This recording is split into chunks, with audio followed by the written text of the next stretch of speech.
Let's call the meeting to order. Announcements.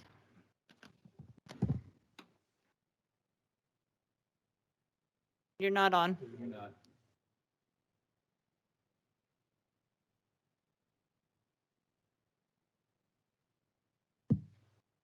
There we go. There you are. Oh, we thought we were going to have an easy night, but I guess not. Madam Chair and Commissioners, I just wanted to put in one more plug for going and getting online and reviewing those code change videos. We just have a couple more days to do it. We've tried to be as concise as possible by just highlighting the primary changes we made. And then the survey is real simple, just asks what the chapter is, asks if you, I think it asks if you agree, and then finally, if you have any comments. So it's pretty darn simple for each chapter. I know, Commissioner Turner, I believe that we had it set up so that it was only one survey.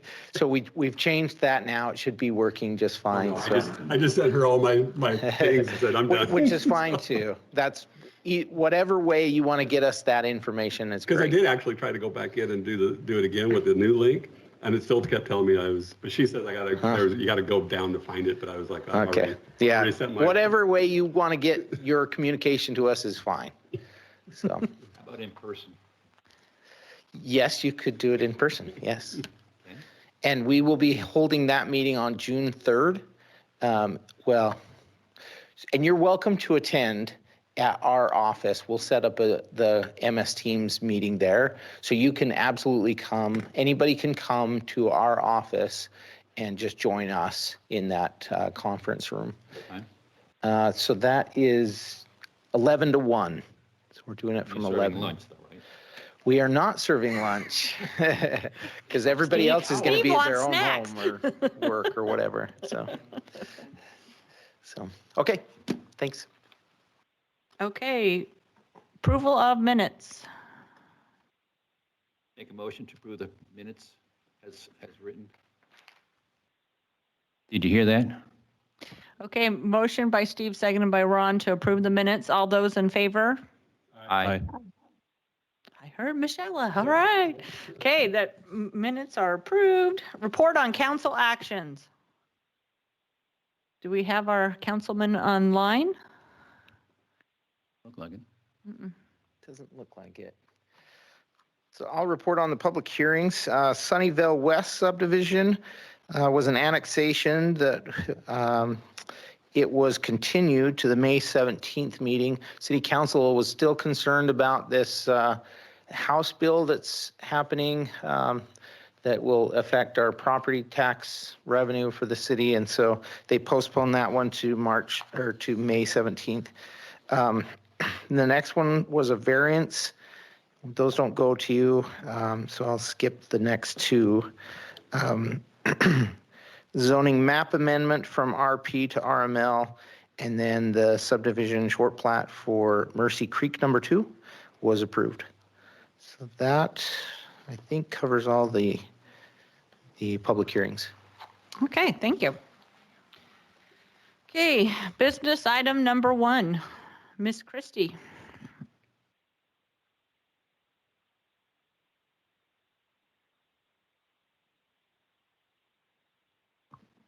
All right, thank you, Madam Chair and Commissioners. Let me get this set up here.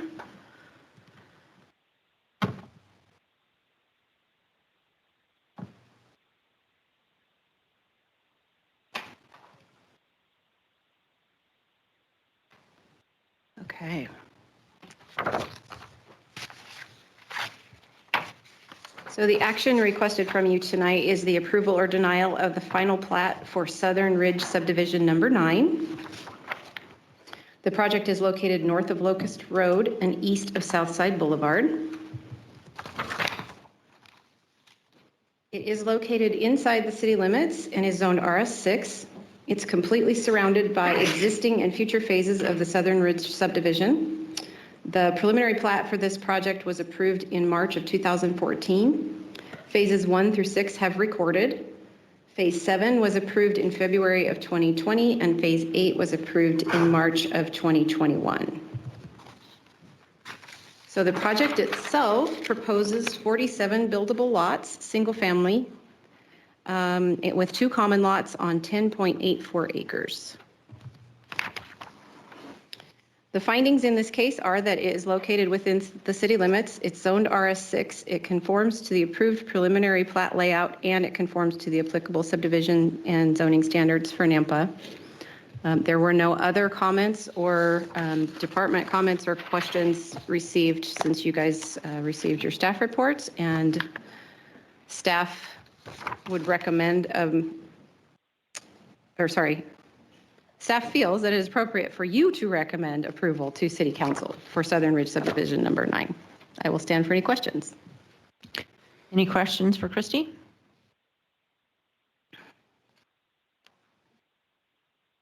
Okay, we just need a motion.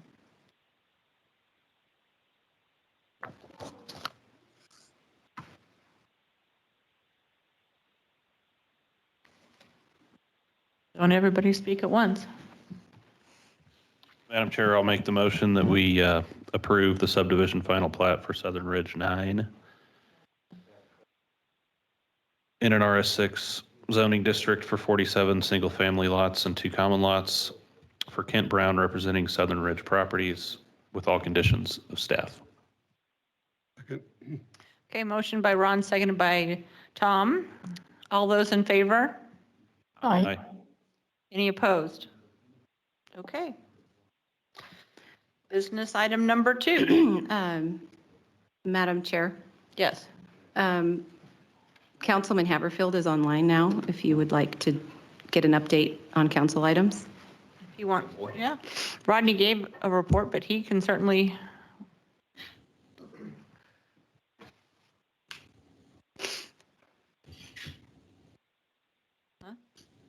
Whatever you would prefer. Go ahead, Randy. We'll listen to what you have to say. Oh, well, okay. You guys got started on time tonight. That's a really good thing. I thought I'd try to get caught up. There's all of April and May's first city council meeting comprised about 15 public hearing items. Just to kind of hit the surface or the highlights. Basically, there's a few projects that we have postponed action on simply because they're annexation and zoning requests for multifamily housing projects, and there's still an uncertainty as far as at the state level what we're going to be looking at as far as for funding purposes, new construction, taxation, whether we're going to be limited on what we receive. So rather than approve multifamily housing projects at this point, we want to find out what kind of limitations we're going to have as being able to fund emergency protection, fire and police. So there's a couple of these projects that have just been deferred for a month to wait and see what the Senate's going to do with House Bill 1108 or Senate Bill 1108. Beyond that, we've had a couple of projects come through that are kind of exciting. One is the, if I can find it here, on Stam Lane, the Gateway housing project that's over there. Okay, yes. It was an annexation and a zoning request to RMH for 110 dwelling units. We approved that simply because it was an addition to the Gateway multifamily housing development that's there that's been very successful. A very nice project. And this project just was 110 dwelling units all within one complex with parks area around it. It would just be a natural extension to the south of that current development there. So that was approved and has been moved forward for a building permit review at this point.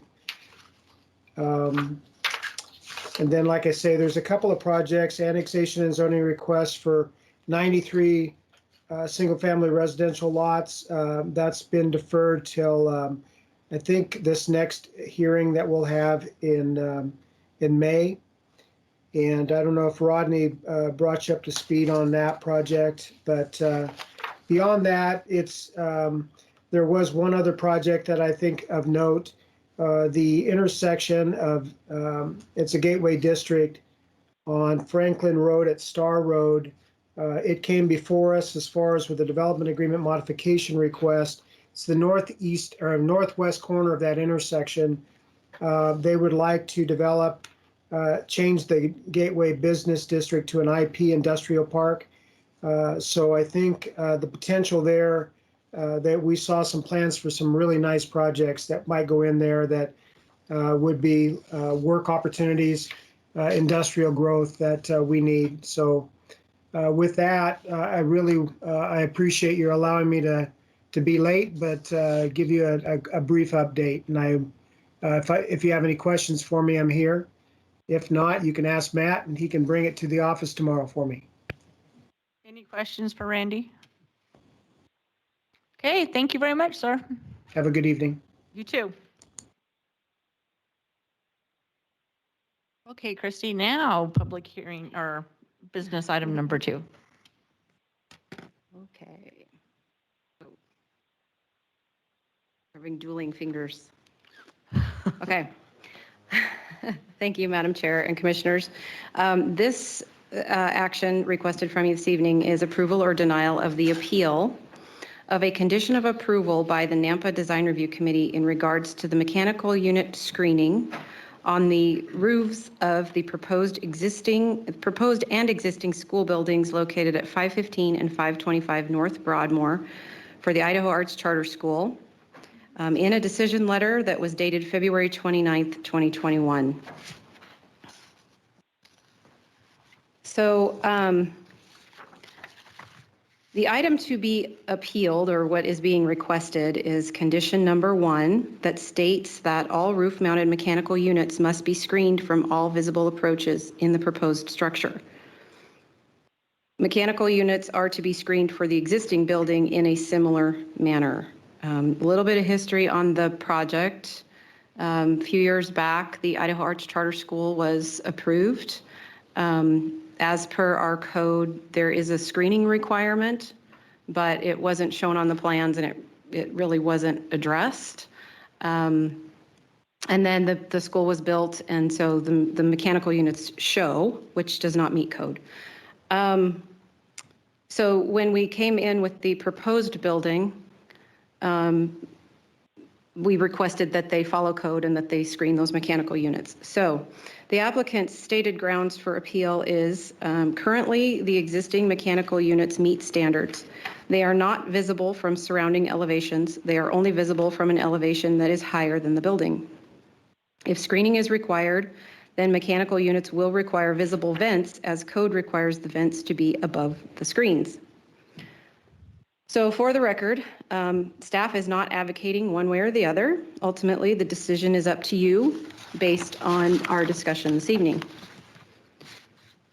So according to Chapter 10, or Title 10, Chapter 34, our Design Review Code, it states, and has always stated, roof-mounted mechanical units shall be screened from public view from any street abutting the property by a screen wall enclosure consistent in appearance with the architectural treatment of the main building. So if we address their appeal item number 1, this picture is a picture from Google Street View of the existing Idaho Arts Charter School. This is a picture from across the street of the existing building. It's taken at street level from the parking lot across the street.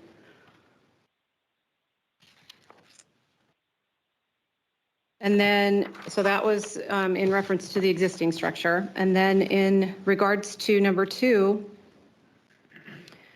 while the code states that mechanical units shall be screened from public view by a screen wall enclosure, it is easy to see how that statement could possibly mean enclosing each mechanical unit. with a wall structure. However, that's not what it means. It means screened from view, which could be as simple as a parapet wall along the roof line, along the length of the roof line, or in small segments that would screen. So you can see up here, I've kind of just given an idea of what that might look like with just some parapet walls that would be put along the roof line of the building.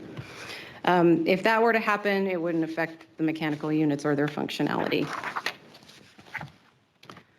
So this is a picture of the new school that's going up. The mechanical units are not in place yet, so we have no idea what that visibility would look like. So with that information in hand, these are your potential motions, and I will stand for any questions. Christie, I have a question on photograph on page 17. You go to that one, please? Which one was it? That one? That one, yeah. So all those little silver things sticking up are the mechanical units that we're talking about, and they Those are should the- be yes. hidden from view. Yes. Okay, there's one up. Now, let me just tell you, this particular picture is taken from Shannon. It is taken across a lot that will someday have a building on it. So is this the only location? If you stood anyplace else, you would not see those air conditioning units? So not from that angle. Oops, sorry. So this one is this side, this is the north side of the building from I-84. At some point, there will be a building built on that lot. This one is taken from the street in front of the school. There won't be anything built in front of this. Okay, but you can still see some units up there too. Okay, so, Yes. so the one on 17, the page 17, there'll be a building there, but there's going to be room on either side of the building plus the back of the building, and you're probably still going to see the air conditioning units from there, those locations. Quite possibly. Yeah, okay. Thank you. And they're just wanting reprieve until they can afford to do it, or just forever? No, they don't want to do it. They want Okay. that removed because they don't feel like they're visible. Okay. They look pretty visible to me. I think the danger here is the remedy going to be worse than what we're trying to fix, right? Because we don't have any, they can cheap something up there, just put some metal siding up there and call it good.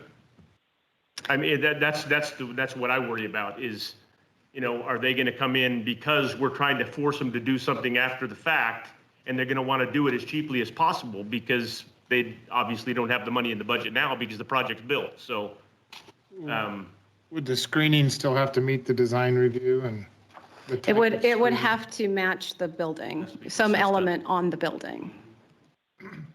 And was this built, and correct me if I'm wrong, but I thought I heard you say that it was in the code, but it wasn't, it sounded like it was an oversight from staff. That's correct. And so they went ahead and did it thinking that they were okay to do it, but because it was an oversight from staff, but now now the city's coming back and say, oops, we made a mistake, we need you to screen those. Yeah, the design review committee put that on as a condition, saying if you're going to screen these ones, you need to screen those, go back and screen those ones as well. So that's part of this appeal. It's kind of a two-sided Yeah. appeal request, in that there's the existing building and then there's the new building. And they would like that condition removed for both, but it's kind of a two-part request. I think at the very least, it should be all or nothing, Yeah, I think it should be I all. agree. either way. And my opinion is, we people make mistakes, there's oversight, it is in the code, and, sometimes that old axiom, ignorance of the law is no excuse, kind of thing pops in, but in my opinion, I think we should stick to what's in the code and have them screen the what's existing and the new building that's being built. And then it conforms to everyone else that. Right, nobody else will say, hey, but you let them get away with it. Christie, I just happened to be in the design review meeting when this came up. I don't remember how the new building matches up with the old building. Are they similar in character as far as colors and all that stuff? Yeah, they're All very almost similar. identical to each other. The entrances are slightly different, but the materials and the elements are basically the same. Then for cohesiveness, then it makes sense that yes, it would be upheld that they should do both buildings so that one doesn't have screening and the other one does, right?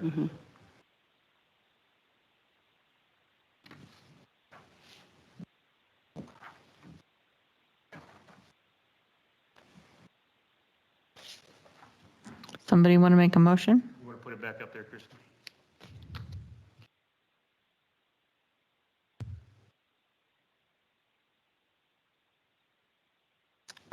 Madam Chair, I would make a motion that we move to deny the appeal of the condition of approval number 1 by the Nampa Design Review Committee in regards to the mechanical unit screening on the roofs of the proposed and existing school buildings located at 515 and 525 North Broadway for the Idaho Arts Charter School in the decision letter dated February 29, 2021, and retain all original conditions of approval.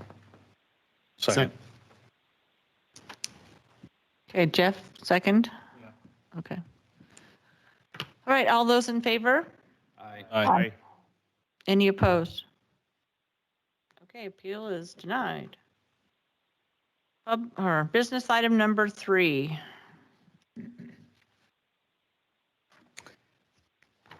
All right, thank you, Madam Chair and Commissioners. The action requested from you tonight is approval of the first one-year extension request for the Carriage Hill West subdivision number 6.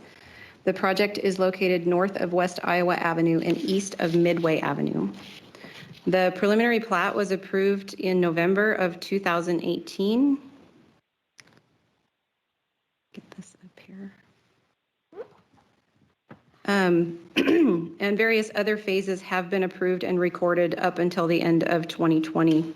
The applicant states that this is the final phase and it is under construction currently. They anticipate the plat to be recorded by this fall, and so are requesting extension to February 3rd, 2022, which would be a year from when they were originally approved. And I would stand for any questions. Christie, I have a general kind of question, I guess. Building materials are going through the roof. They're very expensive, much more so than they were just even a few months ago. So if a guy designed a building and it said it was going to cost $10 to build it, but because of the increase in products, it's now $20 to build it, would that be a valid reason for them to request an extension so that hopefully the price would go back down?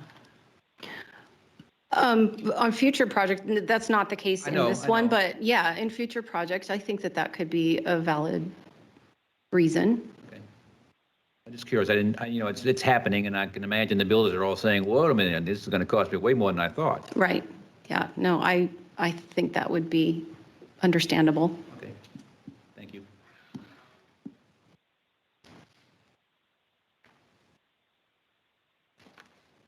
Did they give a specific reason as to why? It's just coming along? They didn't. Daniel, do you happen to know if they had any issues with the roadway or anything, or it's just Probably just getting subs out there and yeah, getting people on site. and it expired in February, which would have been the middle of winter. Yeah. So, and they weren't tracking it, we weren't tracking it, and now they're getting ready to, record it and just realized, oh, whoops, we missed our extension date. So, because it was in the middle of winter, I'm sure they weren't working on it. All right, Madam Chair, I'll make a motion that we move to approve the one-year extension to February 3rd of 2022 of the final plat approval of Carriage Hill West subdivision number 6, comprising 22.97 acres for Toll Brothers with conditions of staff. Second. Okay, motion by Jeff, seconded by Steve. All those in favor? Aye. Any opposed? Okay. All right, public hearings will start at 7. We have 5 minutes.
We're going to go ahead and start with our first public hearing item.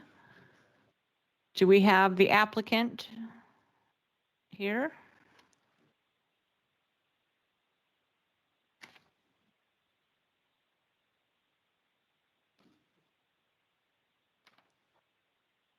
Hi, Hello. you ready, Tom? Yeah, go.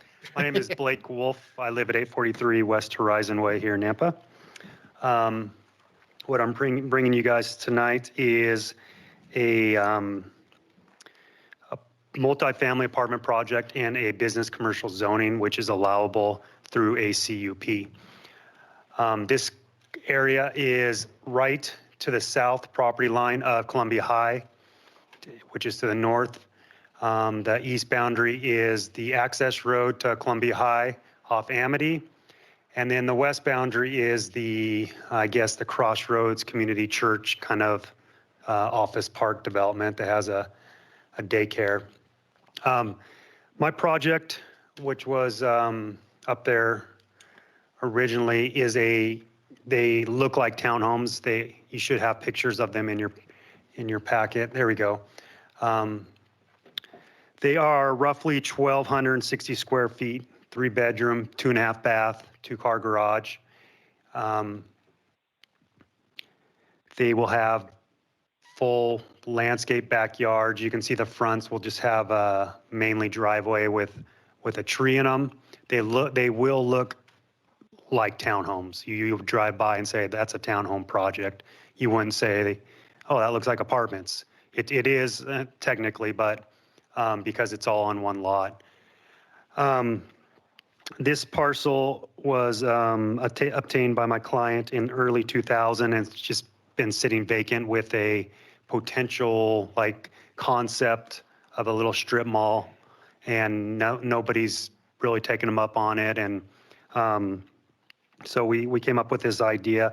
The whole area in the comp plan is a community mixed use, which any kind of multifamily project or product fits in that designation. The closest apartments in this area are about 1.5 miles to the west. It's a new project where Southside kind of jogs around the old store there by the railroad tracks. It looks like a large one.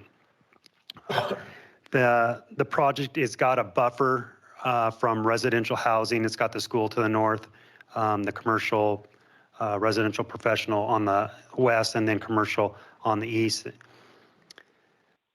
The walkability to the school is really what kind of sold us on this. It would be set up for families with 3-bedroom, 2.5 baths, where you could easily walk to the school. There's a daycare right next door if they could potentially use that and literally walk their kids there, and the church and the gas station. The connecting roads are obviously a couple of our major ones through the city and to get you to Ada County. That intersection's already done and improved, which makes this area very attractive for new development. What else do I have here? Going back to the units, those will have 4 parking slots. You got your 2-car garage, and then you got a driveway to handle 2 cars, which, as most of you know, that's double what the minimums would be. It would allow for visiting parking. It's a standard height. It's not going to be some obnoxious, 40-foot structure that's going to look. It's just going to look like a residential type product.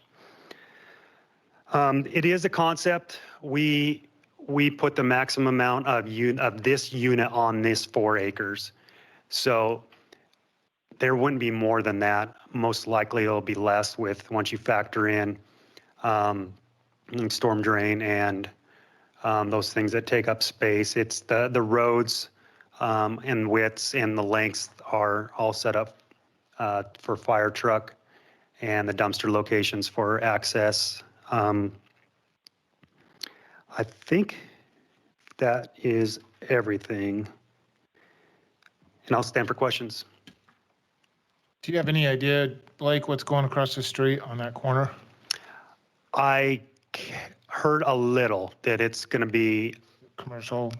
commercial, industrial, residential, multifamily. I think it's going to run the gamut with products, starting with the old meat packing factory. Okay, all the way down to Happy Valley then. I mean, something's, they're building something there right on the corner. I think they've got it prepped. I don't know if they've got anything submitted. Could you put the site plan back up that you referred to? Yeah. So they're gonna come in right off of Amity, correct? Correct. I doubt that road coming in on the services Columbia would be allowable to use for an access. That would be more for Christie or Daniel. And I was just thinking, I think there's some places out on Birch where, I think that's where it's at, I can't remember exactly, where they almost have a service road to the apartments or the complex that's off that's off of Birch. Does that make sense? That you actually go in, and that seems like a great place to put this type of a service road, to get the cars off of Amity so that they can then access the apartments with that kind of a service road out in front. And I don't know if it's even allowable. I do know that we would have to do like a abbreviated traffic study to see if a turn lane is needed, but I can't answer that question. I know what you mean. I've seen that before.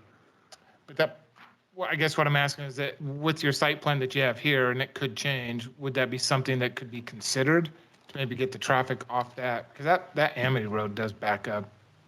Yeah, the way we designed it is, so each section is a T, which allows for the fire truck. So the lengths going east to west are that allowable distance. So we would still have to incorporate some T's and turnarounds. Yeah, I don't know. I really don't know that. That would be a totally new one for me with the service road. We may hear some concerns about traffic tonight. Sure. No. I would expect them. You done? Yeah. Blake, I have a couple of questions and a concern that I want to address. But I did also have the same question that you just answered about the access. And I was wondering, and I have the same concern about Amity, is it possible for the fire department access to put some kind of bollards with a chain or a gate of some kind so that they would have access to if there was a fire, but other than that, you could have the entrance exit on the other street? Off the service road? Yeah. I would think so. I honestly don't know the classification of that road. I don't know what it can and can't be used for. If you could, maybe look into that. I think you'd please a lot of the neighbors. We have some letters here, and I'm going to address one of those in just a minute. And I think that the traffic, everybody that drives past there would probably appreciate it, not having to worry about those cars turning into their subdivision and rear-ending somebody trying to do that. Because once that light turns green, they're going to take off. And if the car in front of them wants to turn into the subdivision, it's going to create There's no lights there. well, further down the road there is. No, it's a roundabout. Oh, it's a roundabout now? Now, it's been a roundabout for 1,000 years. Oh, well, someplace else then. 1,000 years ago. Almost 1,000. That was close, give or take. And also the little landscaping in between the two parking pads. You mentioned something about a tree or something. Is that what you're planning on? Yeah, it would be a planter. Those units are roughly 26, 27 feet wide. Oh, really? That wide? And so then a garage is roughly 20 feet wide, which takes up the majority. And then what's left is a landscape strip. Again, I was thinking that perhaps if you had something like a tree there, otherwise people will be just parking straight on top of that to have some more parking space, and it'll look like a junkyard. Yeah. So I think that's a good idea to put a tree or something that they cannot park their cars. Yeah. Have And, additional parking. yeah. And also, as I mentioned, we received a letter from a gentleman, and he said the proposed high-density housing project is not in agreement with the current BC zone or the spirit of the comprehensive plan. And that is incorrect to the gentleman if he's listening or if he reads about this. It's a high-density residential and a planned unit development, master plan community, or specific plan area. It's encouraged. So what you're doing is exactly what we're looking for. So I hate to tell the gentleman, but he was misled that this is exactly what we're looking for in that area. And I think it looks great. I think it looks very nice. I appreciate that. Thank you. And to be clear, these are not townhomes, even though they look like townhomes. So they're not zero lot line? No. Okay, so, Yeah. but they're apartments looking like townhomes. We would need a rezone to get townhomes. This zoning allows, these would be considered apartments, which is allowable with this process here.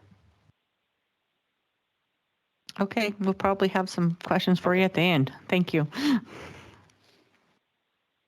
All right, Parker. Thank you, Madam Chair and Commissioners. Action requested is for multifamily housing in a BC zoning district on 4.06 acre for 7 apartment buildings, gross and net density of 14.03. The comp plan had designated as community mixed use. The surrounding land uses, as Blake stated, to the north, Columbia, south is in the county is ag land, east is the gas station, west is the church property. All utilities are available and services are available. Property is currently undeveloped without sidewalks. The North Nampa lateral runs through that property. Here's a aerial view of that.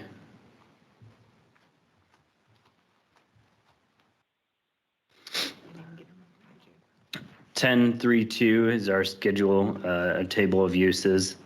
As you've discussed, multifamily is allowable with a conditional use permit, which this is. They are not townhomes. Townhomes are not allowed to use in the BC zone. Neither are fourplexes or duplexes. It would have to go through a rezone before that could occur, and a subdivision as well. Conditional use permits, this is the conclusions of law that you would need to find to approve or deny. Needs to be compatible with and not adversely affect the livability or appropriate development of abutting properties. Needs to provide a convenient and functional living, working, shopping, civic environment. Needs to enhance the successful operation of the surrounding area or provide an essential service. Correspondence we received, the right-of-way has already been dedicated. Other regular engineering correspondence. A turn lane analysis will be required at the time of development application for accesses off of East Amity Road. Building department requires that they be subject to Title IV. There's a code compliance issue with the weeds on the property. It wouldn't really necessarily be an issue as it would be developed in the future. The fire department submitted a letter, which was in the staff report. They need to be compliant with the fire code. Compass analysis stated that the Amity Road will be developed in the future to be 5 lanes. There's no funding for that at the moment. Housing within 1 mile is 1,420. Jobs within 1 mile is 580. That's a ratio of 0.4. Farmland within a mile, 775 acres. Nearest park is 1.3 miles. Grocery store is 2.6. Bus stop is 2.7. The nearest schools that the children would go to, Park Ridge Elementary, which is 1.3 miles away. East Valley Middle School is 1.8 miles. Columbia High School is just up the street. Police department, they anticipate 167 residents, which would be 0.25 additional officers and 0.08 staff. Closest police department is 3.6 miles, and there are the top 10 calls, the top being a traffic stop. Generally, the surrounding land uses support, multifamily housing. This parcel and the parcels to the south are designated as community mixed use, and will need to have some commercial elements to them. Given that this one's a smaller one, it doesn't necessarily need to meet that requirement. The public interest, the land uses that surround it are commercial, and Columbia High School to the north. Sorry, that's a duplicate. It's the housing market is in favor of having additional multifamily housing. So it would be in the interest of the public to add that. The development will be subject to BC zoning standards, and which includes design review. And the building permit process will proceed reviewing the parking and all those other elements needed. These are the conditions of approval, and any that you would wish to add to that. And this is the potential motion for you, and I will stand for any questions. Any questions for Parker? Yes, Parker, in the police report, it mentions the top 10 call types, and you mentioned traffic stops was the highest at 40. But the 7th one was shots fired, 11 cases, or 11 times they went out to that location, or that area location, were shots fired. Do you know anything more about that? I mean, it's a rural area. Was it hunting, or was it people shooting each other, or the Columbia High School? Commissioner Kehoe, I can't give any response to that. I just don't know. Have you seen the traffic in the morning out there? I can say that that's on a lot of the lists that we see for top 10 calls. I looked through here, and there was not another one that had shots fired on it. I couldn't remember any either. To have 11 of them in a year? All right, I'll check with the tenant tomorrow. Well, and it could be the report, the report comes in as shots fired, but then they go out there and it's Fireworks or? something completely different. We don't know the whole story. That's what I want to find out. Parker, and this might be a question maybe even for later for Daniel, but in a conditional use permit request, we can't necessarily require the developer to do anything with the streets as far as a turn lane or anything like that, despite what a traffic study may say, may come back, because that access road into the school off of Amity does get backed up and there's no turn lane there. So you have people that are zipping around onto the shoulder, and putting a development like this in there, and if the traffic study were to come back saying that's not needed, could that be a condition though we require here? I'm just not sure if our reach extends to requiring the developer to do something with the street. Madam Chair, Commissioner Kirkman, I believe, and Rodney, correct me if I'm wrong, you have broad authority on what you would be able to do as a condition of approval for the conditional use permit. What conditions are needed to make it an appropriate use within that area? Okay, so theoretically it would extend to any condition that might be. Okay. There's a, coming off that roundabout, I don't know if you guys are familiar with that, coming off that roundabout off of Happy Valley to Amity, there's a turn lane that merges real quick right in there, and there's no extension of that extra lane, which would be great if someone were to go further down into that development. It's just a mess there with no turn lane or no. No, I just think that given the Can we take a sec? Sure. We would like to remind you, you have yet to take public testimony yet, and you may want to do that before you have any more deliberation. All right. I got carried away, sorry. Okay, I have the sign-up sheet. We have the applicant who's for the proposal, which yay. And then there is somebody else that's for Bill, and I cannot read your handwriting, Bill, who is for but doesn't want to speak.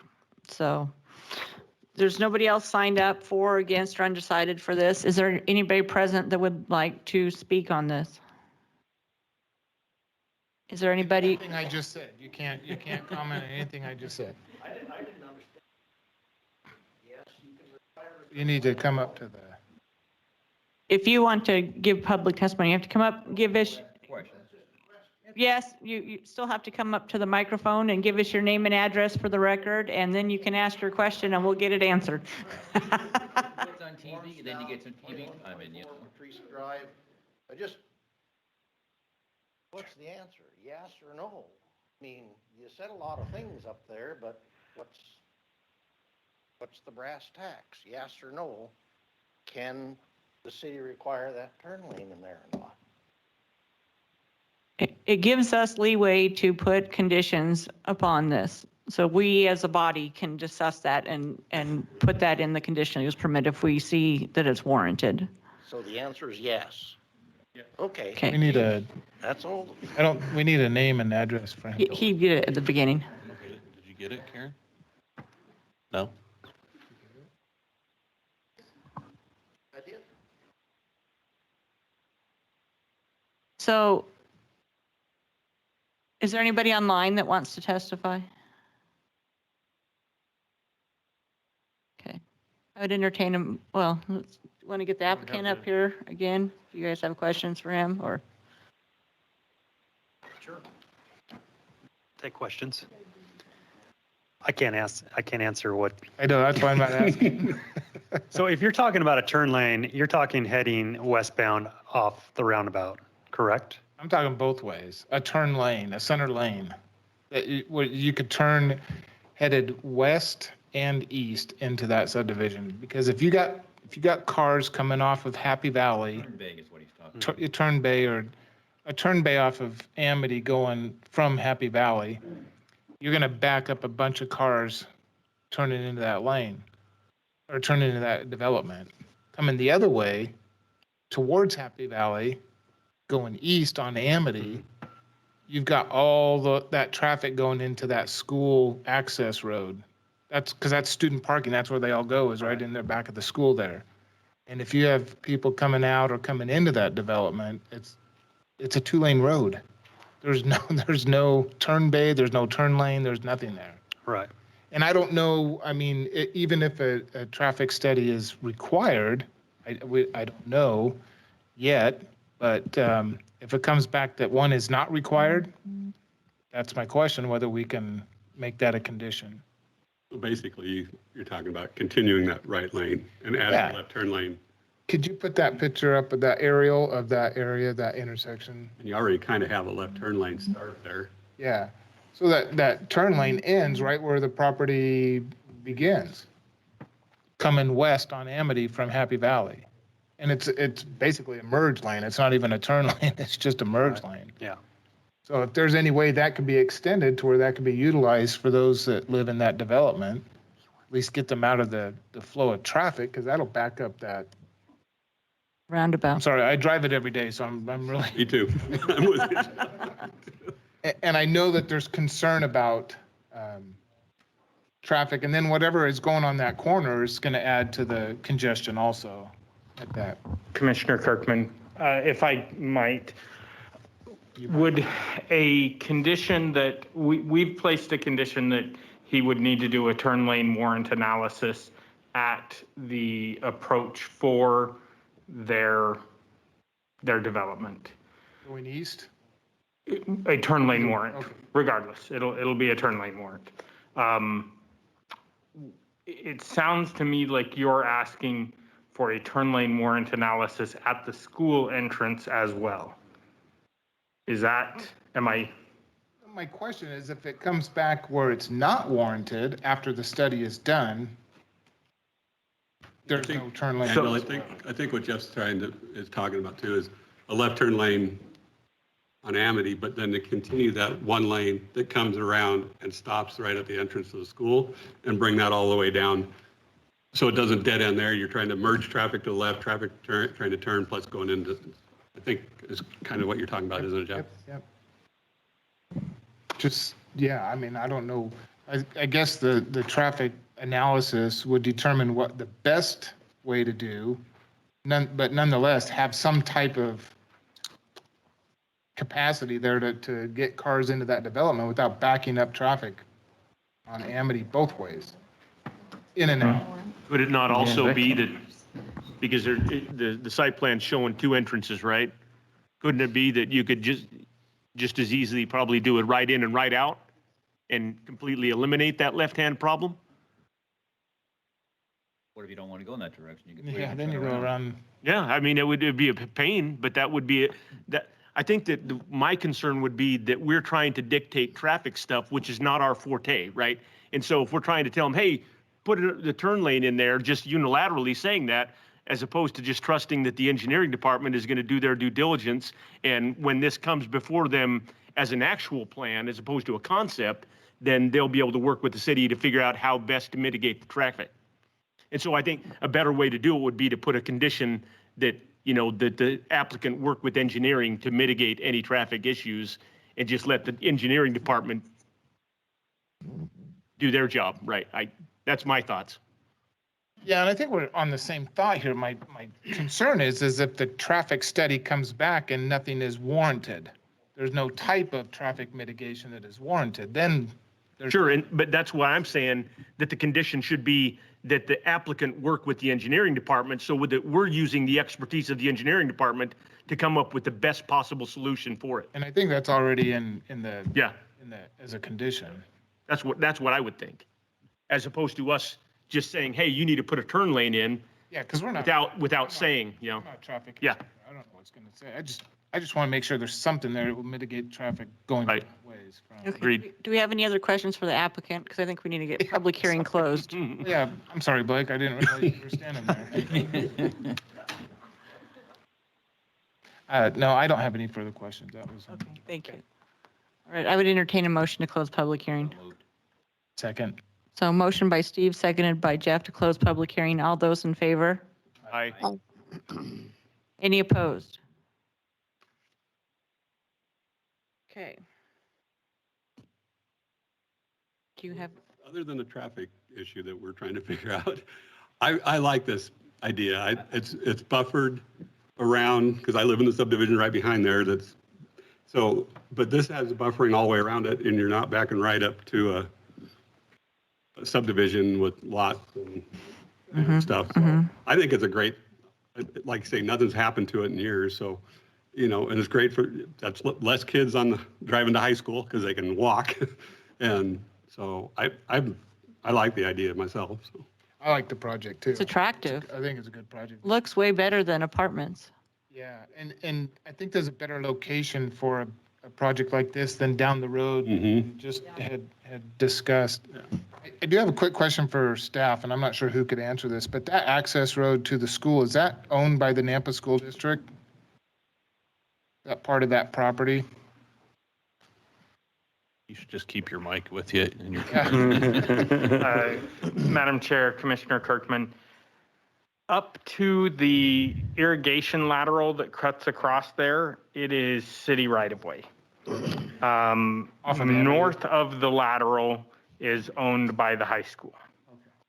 And so I will say, I think likely the intent, I don't remember specifically, but just looking at it, I think likely the intent for that, why that would have been done that way, would have been likely that the intent was that these parcels, commercial parcels adjacent there would have access to that drive approach and would need to utilize that. Now, obviously, at that point, we weren't looking at residential units or anything, but that'll certainly be, as we look at the access management policy, and that when we get a final design, that'll be something that comes into play as we discuss that. Obviously, there'll be need to be some discussion with the school as well, and then as well the adjacent owner on the other side of that drive that would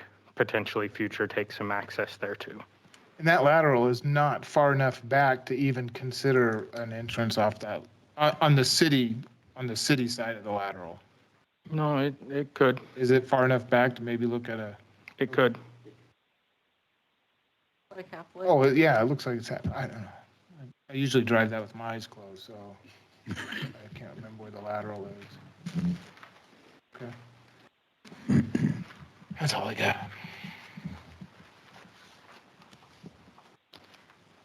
Well, I like it. I think it looks like a great spot for it. I said earlier I liked it, and I like it so much that I'll make a motion to approve the CUP for the multifamily housing and community BC zoning district on 4.06 acres of land composed of 2 county parcels addressed as 4404 and 4416 Amity Avenue, for 7 apartment buildings, 57 dwelling units for a gross density of 14.03 for Blake Wolf Building Company, representing Lance Lewison, Center Point Properties, with all conditions of staff and conditions, conclusions of law, and to ask the developer to make a good faith effort to mitigate the turning problem on Amity Road. Work for you, Jeff? I'll second. Okay, motion by Steve, seconded by Matt. All those in favor? Aye. Any opposed? Okay, thank you. Okay, public hearing number 2. Do we have the applicant?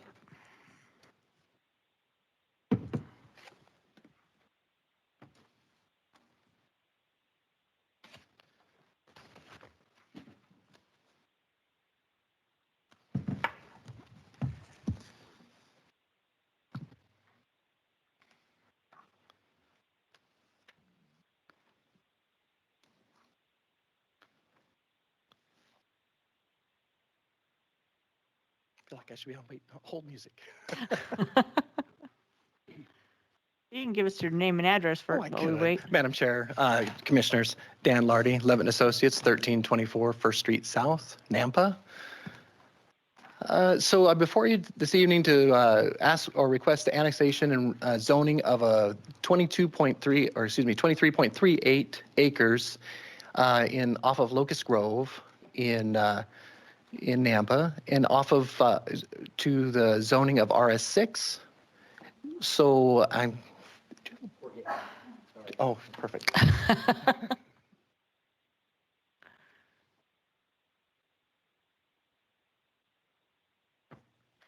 my fault for being late. Do you have a pointer? Don't. Okay. It's point. It probably doesn't work.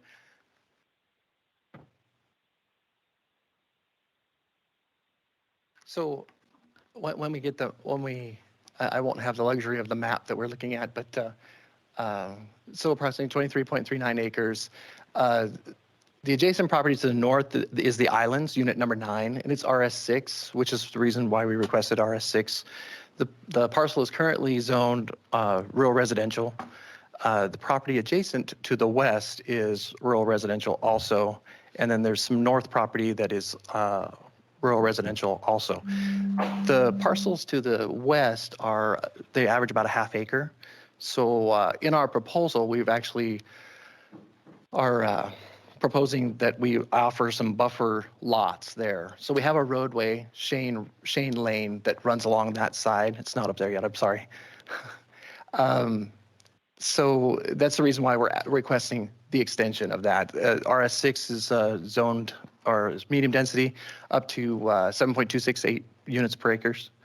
We're requesting, ultimately our proposal is going to be a little less than 4 units per acre gross. Next slide, please. Thank you. There we go. So this is the proposed preliminary plat. Staff hasn't seen it. I think I've sent it to Christy. She's seen it in just preliminary stages. Next slide, please. So this is back one. Thank you. This is just a little easier to see. So the parcels on the bottom of the page, so to the west, There's a Shane Lane that runs along there. It's a private road. We've have had conversations with the maintenance or the road users personnel that own that road, because those are all private roads in that subdivision to the south or to the west, to close that portion, to see if we can close that portion of Shane Lane and actually turn it into a emergency fire access and or a walking path. Well, not both, or actually both, with Bollard off. There's still some discussion on that, what needs to happen. The city staff has requested that because they would like us to align Chicago, which is south of Locust Lane, and that's the reason why we've moved that. And our proximity to Shane Lane is too close. The lane, there's also, so you have Shane Lane, and then just to the west of there, you have another entry, and it's pretty close. So the proximity is pretty tight. Sorry, you can't see it in this one. Can you go back a slide? Can you go back a slide? Yes, please. Sorry. Oh, we can't. So you have to squint at it up there in the vicinity map. I apologize. I don't even think you can see it there. 2 slides up, please. 2 slides forward. I'm sorry. It's all right. Up. Anyway, so they haven't totally worked out this road agreement. We've had positive feedback from the supervisor or the chairperson of the maintenance users or the road users. Next slide, please. That red, I'm sorry, that red part was Shane Lane. Oh, yes. Okay.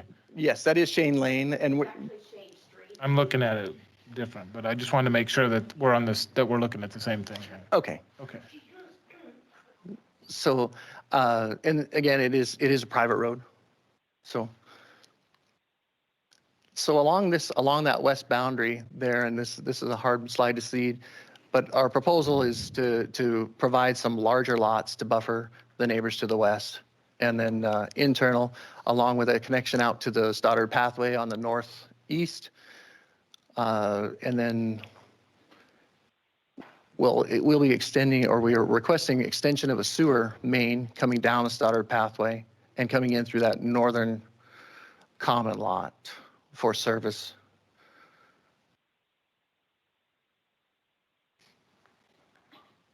So again, with Islands RS6, the arterial, we just feel that it's a fit for this with the arterial for Locust Lane. It's an arterial that dumps out onto a collector and out onto an arterial further west. And it sounds like a lot of you already drive that area. With that, I'll stand for any questions. I have a question for you, sir. On the property that's on the eastern boundary adjacent to Stoddard Pathway, will you be putting in a fence or any kind of screening or something between the houses and the pathway? Madam Chair, Commissioner Kehoe. So a fence along the backside of those lots or along the lots? The backside to keep the people from the pathway entering the people's homes or the people in the homes walking directly out to the pathway? If there's a fence that's allowed, yes. We'll do what the city will allow as far as their ordinance goes. Right. But it needs to be open vision or it can be closed. Well, some of them are open and some of them are closed, and people that have them open, they're always complaining, so I'm just... Understand that. Stoddard Pathway does sit down just a little bit, but it is still very visible. Okay. So if you can't get that Shea Lane, Shea Way vacated pretty much and used for just a fire access, do you have a different plan on where you can bring that main road in? If they want it right across from Chicago, what can you? So closing Shane Lane, I don't think stops our access. That's a contingency probably for staff. Yeah, if you can't. For Daniel. If you can't close that, are those two, is that going to, your proposed entrance going to be too close to that?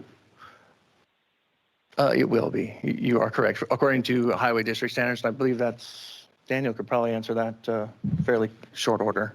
We'll ask him. All right, thanks. And you're proposing to close Shane Street all the way up to Patrice Drive? To the first road to the west, yes. To the north? To the north, you're correct. Yeah, okay. The road actually heads to the west, but it's on the north, you're correct.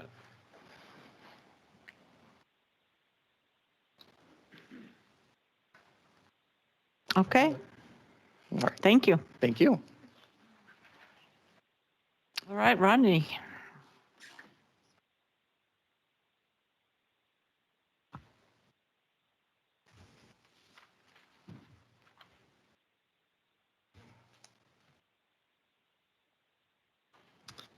All right, thank you, Madam Chair and Commissioners. Rodney Ashby, Planning Director for the record. I just want to start out by emphasizing that this is an annexation and zoning request before you. I have not analyzed this for the plat. We did not receive those until I think today. So I have not analyzed it for the plat, which will have to come back at a future time. And we will analyze all those details of connections to other roadways and you know, how large the lots are, all of those details, including open space and that kind of thing at a future date. So this is primarily, I mean, that gives you a good idea of what's going to happen, but this is, the analysis was done for annexation and zoning. Okay, thank you. And it is a recommendation to the City Council is the decision before you. So the comprehensive plan lists this as low-density residential. You can see it's kind of an island in the city for low-density residential. However, our comp plan allows us to stretch one parcel deep in any direction, a designation. So that medium-density designation can stretch up to all three of these parcels. And so it is eligible for the density that they have requested.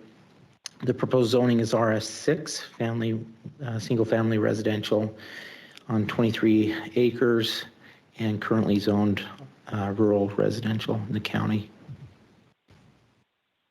A little closer view of the comprehensive plan, and then here's the zoning there. As you can see, primarily surrounded by county properties, but it does connect at this point to the RS6, as well as, I think this is an RS 8.5. I think we have a better view of that. RS 8.5 along the Stoddard pathway. But this is primarily where we're proposing the connection would be for annexation, a path of annexation.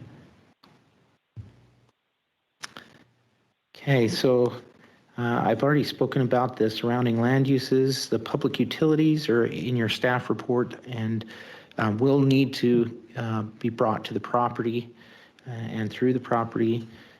All the conditions from engineering are in the staff report.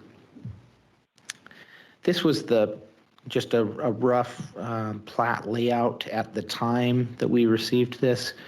And so that's the only thing I had to go off of. Applicable regulations, these are pretty standard. It needs to be contiguous as it is. This next bullet, the third bullet down, is really where you have flexibility to decide whether it should come or not into the city. Can it be reasonably be assumed to be available for the orderly development of the city? And then does it comply with the comprehensive plan? And it does. Here are the conclusions of law proposed for zoning map amendments, or in this case, a new zone with annexation. We've gone over these lots of times and they're in your packet. Oops, go back there. Single family lots are allowed in RS6.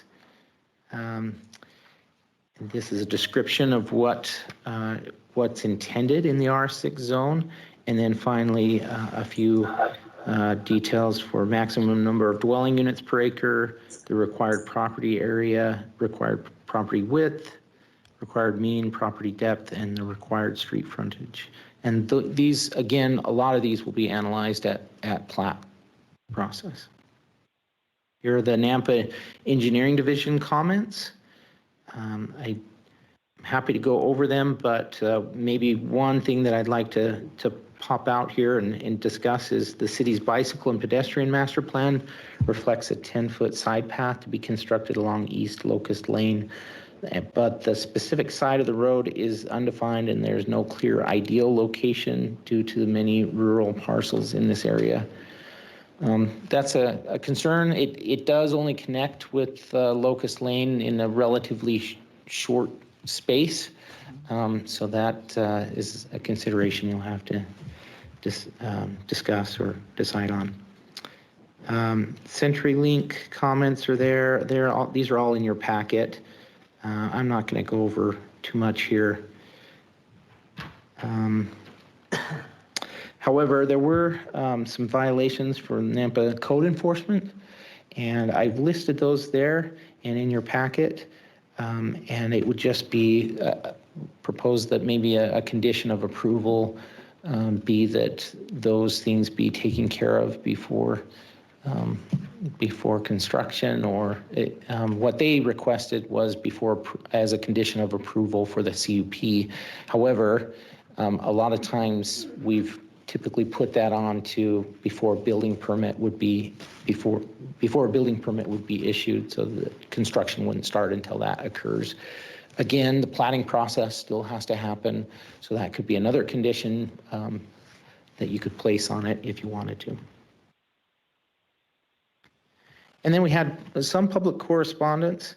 Debbie Peterson was representing the homeowners at Shannon Circle, and they had concerns about access and egress from Locust and Shane Drive. As you've heard tonight, the proposal may be that Shane Street would be abandoned or vacated for access to that subdivision at a future date. That's not a part of this decision tonight. School bus pickup and drop off would conflict with a possible entrance to this development. Locust Lane traffic and Locust South Power Line intersection is considerably worse with recent new construction. The type of development possible in this zone is inconsistent with existing developments of larger properties. And then concerns about the impact of new development on water quality of the existing properties. Warren, I apologize if I'm saying this wrong. Eddie, concerns about traffic flows and the potential for denser development adjacent to the rural county lots, and the same for Kayla, Eddie. And then Carol Nelson had concerns about roadway access, traffic, the concerns about compatibility with the large lot developments in the area. And then they had two questions. Will two-story homes be permitted in the proposed subdivision, and will blasting of rock be permitted?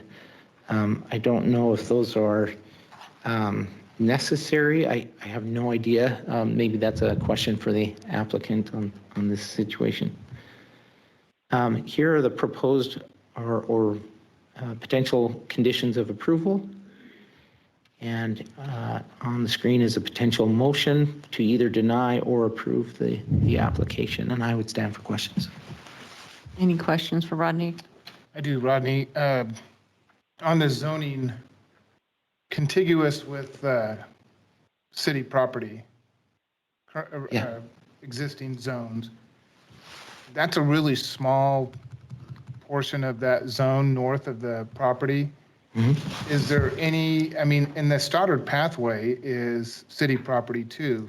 Can mm-hmm. that be used in consideration of whether or not, because without that Stoddard property, you have just a really small piece of, otherwise it looks like it looks like a spot zone. So good question, Madam Chair and Commissioner Kirkman. The Stoddard pathway typically, we typically look at these kinds of things as shoestring annexations, where we go down a right-of-way of some kind down to zone something or annex something clear out away from the property or from the city boundaries.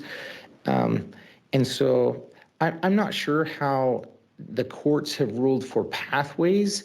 they may look at that very similarly. I would expect that that would be almost the same thing as a roadway shoestring. But what they have ruled is even if it's a corner to a corner, you still are contiguous to city property. So this is definitely eligible for annexation. And spot zoning is when, the technical term for spot zoning is when the zone that's being requested does not comply with the comprehensive plan. So let's say you have a commercial comprehensive plan designation and you go in and request a residential zone, that would be spot zoning. In this case, it complies with the comprehensive plan, and so it's not spot zoning. And future development in the area, it depends, but with the RS6 to the north, perhaps these to the north have ability to come in. I can't remember what the comp plan shows there.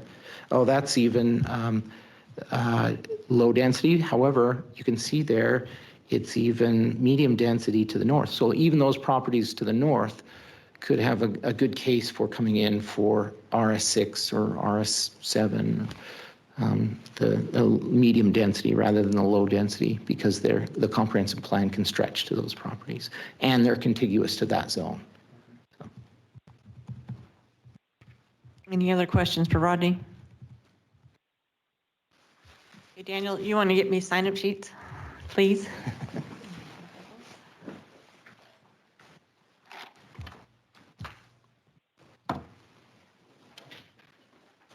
I don't show anybody signed up for online testimony. Okay. All right, we have nobody signed up for, but we have some people signed up against. Debbie Peterson. When you come up, give us your name and address for the record, and you have up to 3 minutes. I don't know how much I'll need. I'll give you a high five when you're running out of time. All right. So Debbie Peterson, and I'm on 2123 Patrice Drive. So if you kind of look at that map, it's where that he was talking about blocking the road. So so we actually had a neighborhood meeting about a week ago when this all came up, and asked everybody kind of what they were wanting. And one of the issues was Shane Drive. And I don't know how I know that that's kind of another issue, but we definitely will not be giving approval for use of that road. We pay to maintain it. We've been doing that for a long time. And it's an important access to our neighborhood for us that live there. So that is definitely in consideration, because when I look at the new project, it is definitely an interesting design. It only has that little jog that comes out on Locust, and my concern being school bus access is a big issue right there. Chicago, Nay, and Shane, all of our neighborhoods come out, and then that is where the bus picks our kids up. And there is no other safe place really to do it. If you go too far west, it's a blind hill, and that's unsafe. So I think I think the other stuff we obviously already noted, the contiguous and compatible. I know that they're stretching the corner there. If you look around, it's definitely rural. There's nothing that's not rural around there, except for further east of there. So, and then water concerns, we all have half-acre to 1-acre lots, and we're all on our own wells. And so the blasting, it is called lava springs and lava falls in that area for a reason. It's very lava rocky, and they will have to blast to put in a subdivision. So that's a concern. And I think that's about it. Okay, thank you. Okay, next on the sign-up sheet is Bill Hutchinson. How do you say your last name, sir? Hutchison. Okay. All right, Bill Hutchison, 3505 Wheeler Circle, Nampa. My residence is actually the closest residence to this potential development. The dwelling is approximately 60 feet from where the property line is going to be. Couple concerns I have is, number one, something was rather blatantly omitted. We're not talking about two entrances right there. There's actually a third entrance, Nay Street. So you're talking about putting three entrances about 60 yards apart from each other in total. And I just don't know how that's going to work if you're going to put a stop sign, stoplight at that intersection of Chicago and whatever the new street's going to be. You're going to back up traffic so bad that you won't be able to get out of Shane or Nay Street. So that's something that was not talked about, but if you blow up that map, you will see that that's going to be a significant traffic consideration that needs to be discussed. Secondly, I noticed that when you put up the proposed plat, you've got a connection going off of the development. Would you mind putting that slide back up, sir? You see up at the upper left, there is a leg going off that new proposed road to Wheeler Circle. And I believe the same holds true, that you're not going to have access to Wheeler Circle as part of our property. So I don't know if you are planning on that as access or if that's just going to be fire access, but that's going to be an additional issue that's going to come up. As a point of reference, if you're planning on taking over these roads, you're going to have to bring them all up to city code. There's a reason they're private roads. They are not matching county code, and they certainly won't match city code. And that's going to be a significant expense to you. So you better get your engineers out there to take a look, because I know the city's not going to foot the bill. The developer's going to foot the bill on that. So you may want to reconsider what you're doing with that plat. With respect to the annexation, is the annexation going to occur before or after the development begins? It would have to occur before. Okay, all right. So basically then the development will be held to the city codes as far as construction and such? If it is approved, yes. Okay, all right.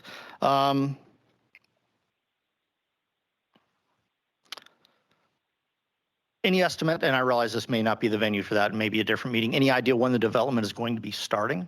No idea. Okay, all right. I know there will be another meeting on that when the plat comes around. Okay, I think that's all I have at the moment. Thank you. Okay, thank you.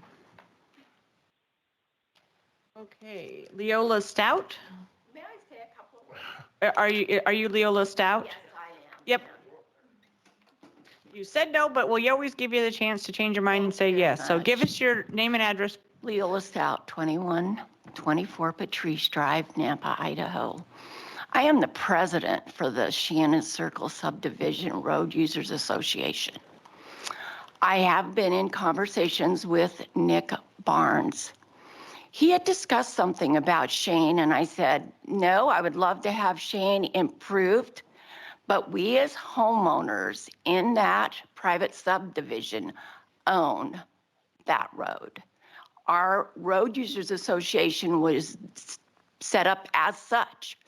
We pay fees and we maintain the roads. And because of that, they are private roads. We as a body have, and all of the residents have certainly discussed the fact that we do not want annexation into the city. And I was told that that's not being considered, which I think that there would be a good idea because we don't want to be annexed. I don't. This will not do anything to annex I know. you. Yeah. So I was talking to another department somewhere, so sorry about that.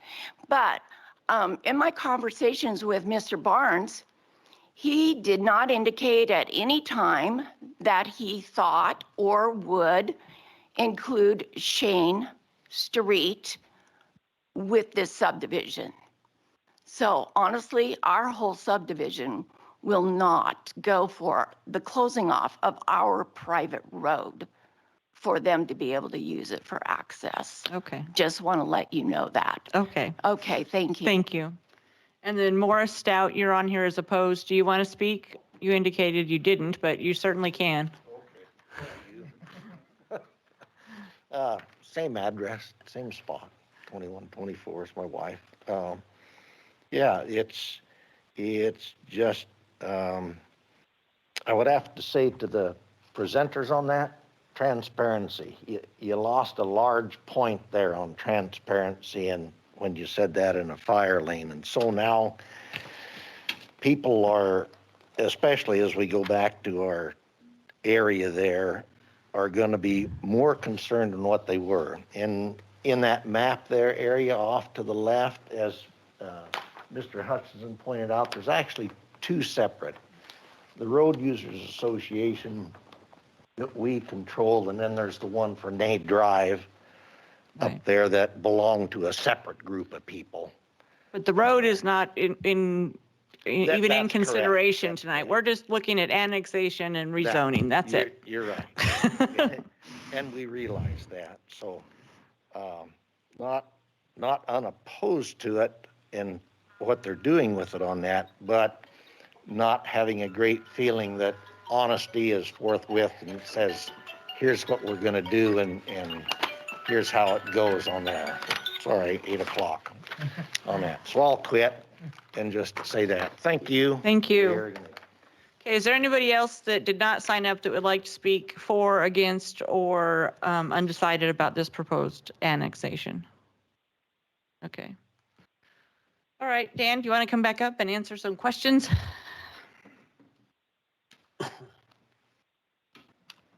We know the street issue is going to be handled at a different time, so we're not going to revisit all that again, because that is not something we can make a decision on tonight.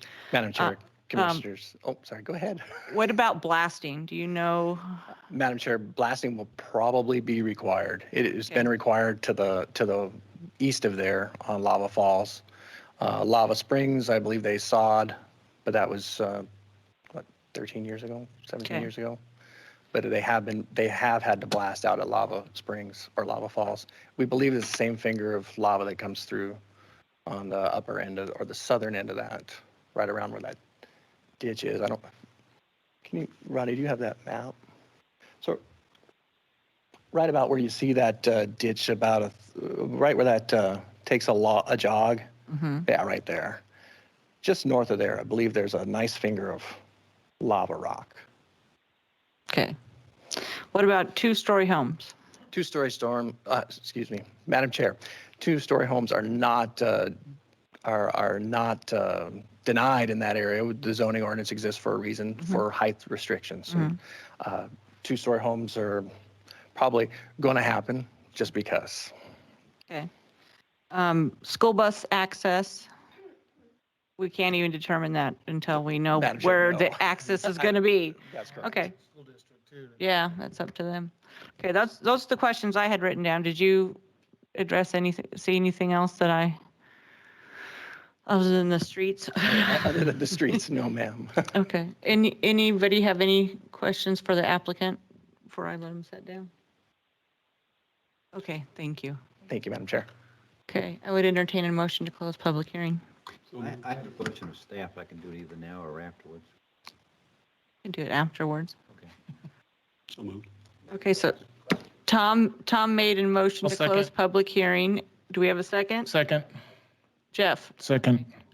all those in favor of closing public hearing? Aye. Any opposed? Okay, go for it. Steve, who do you want to ask? Well, it's an engineering question, but he may not know the answer. It's not traffic, so if Yay. He's more than just traffic. you paid well tonight, aren't He you? doesn't know how to answer it if Done. it's not traffic. If somebody blasts, the developer here blasts, and these wells and adjacent properties go south and no longer produce water, who's responsible for that? I know the water codes in Idaho are very strict, but I never heard who would be responsible for blasting and cutting off somebody else's water. Madam Chair, Commissioner Kehoe, in my experience, blasting has not had a impact on adjacent wells. If it were to, if someone does something that affects someone else's access to their water right, whether that's a groundwater right or a surface water right, it is typical that that person who caused the damage is responsible. That's the way it is currently, but I didn't know whether they were. I will note that in our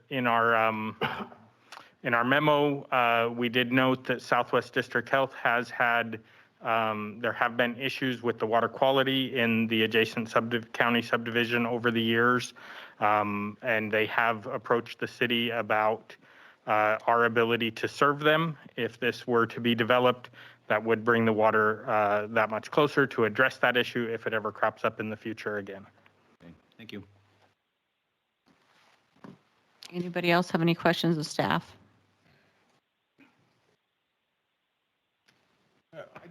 my question is about that Shane access, but I'll reserve it until we get Next to a time. different date. Yeah. It just doesn't make sense to me.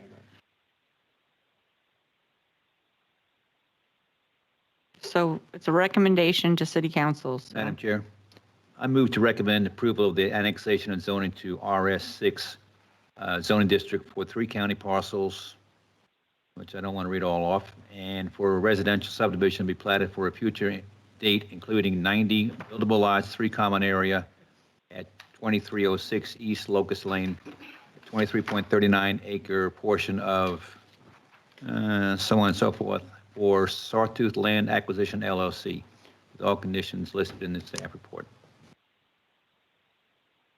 Second. Okay, motion by Steve, seconded by Ron. All those in favor? Aye. Aye. Any opposed? Okay, it's a recommendation to city council.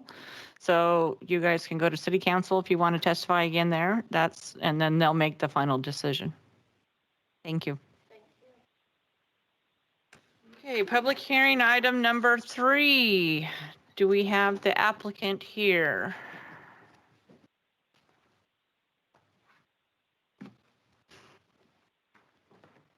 Hello, good evening, Madam Chair, members of the commission. Stephanie Hopkins with KM Engineering, 5725 North Discovery Way in Boise, 83713.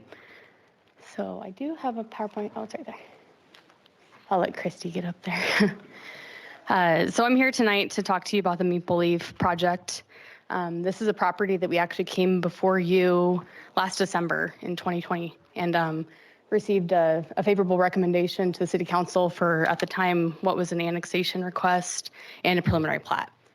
At this point, we've come back, just to inform you in case you didn't know, at city council, we were not as favorably received and received a denial on the request that we had at that time. So we've come back, we've met with neighbors, staff, and have taken direction, come back with a different conceptual plan that we are planning to connect with the development agreement. So we're here tonight requesting an annexation to the RP district. So next slide, please. I have some animations you're gonna have to click sometimes. Sorry about that. So this is the project area to the north. If you click just maybe 2 or 3 more times, it'll show you everything. So the proposed Maple Leaf project is outlined in yellow. To the north is the Nampa Gateway Center, which is zoned BC. It does allow for a wide variety of uses. Our site's about 7.8 acres. We're also located about 800 feet east of Happy Valley Road, which is a arterial roadway, and Stam Lane, which is a collector roadway.